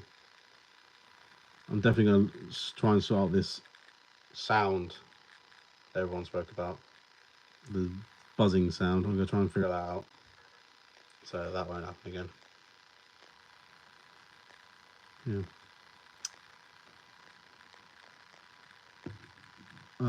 What type of detachment would you like to see in Death Guard codex when it come out?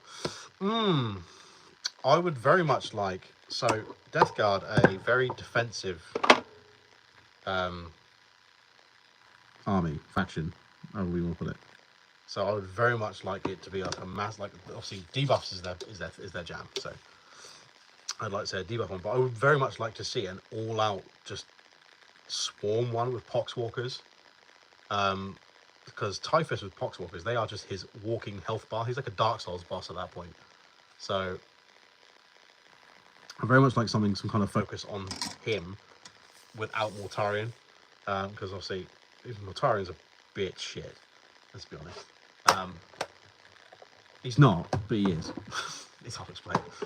But Typhus works. Like that boy worked his ass off. Like he carried. Like my couple of games I did, he was my goat both times.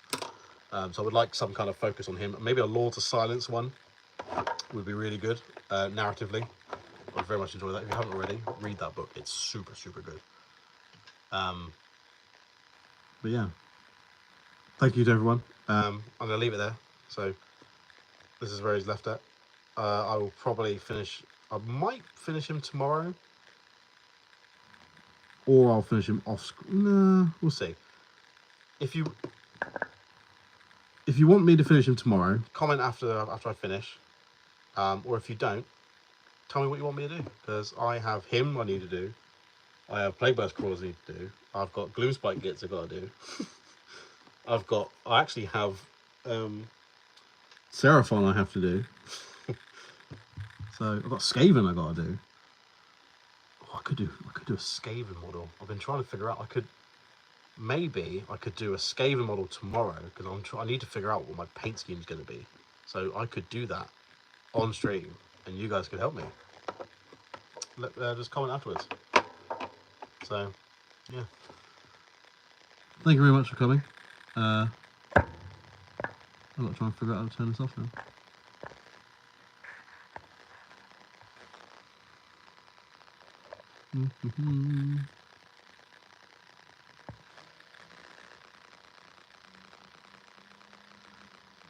Thank you so much for coming. And then hopefully I'll see you tomorrow.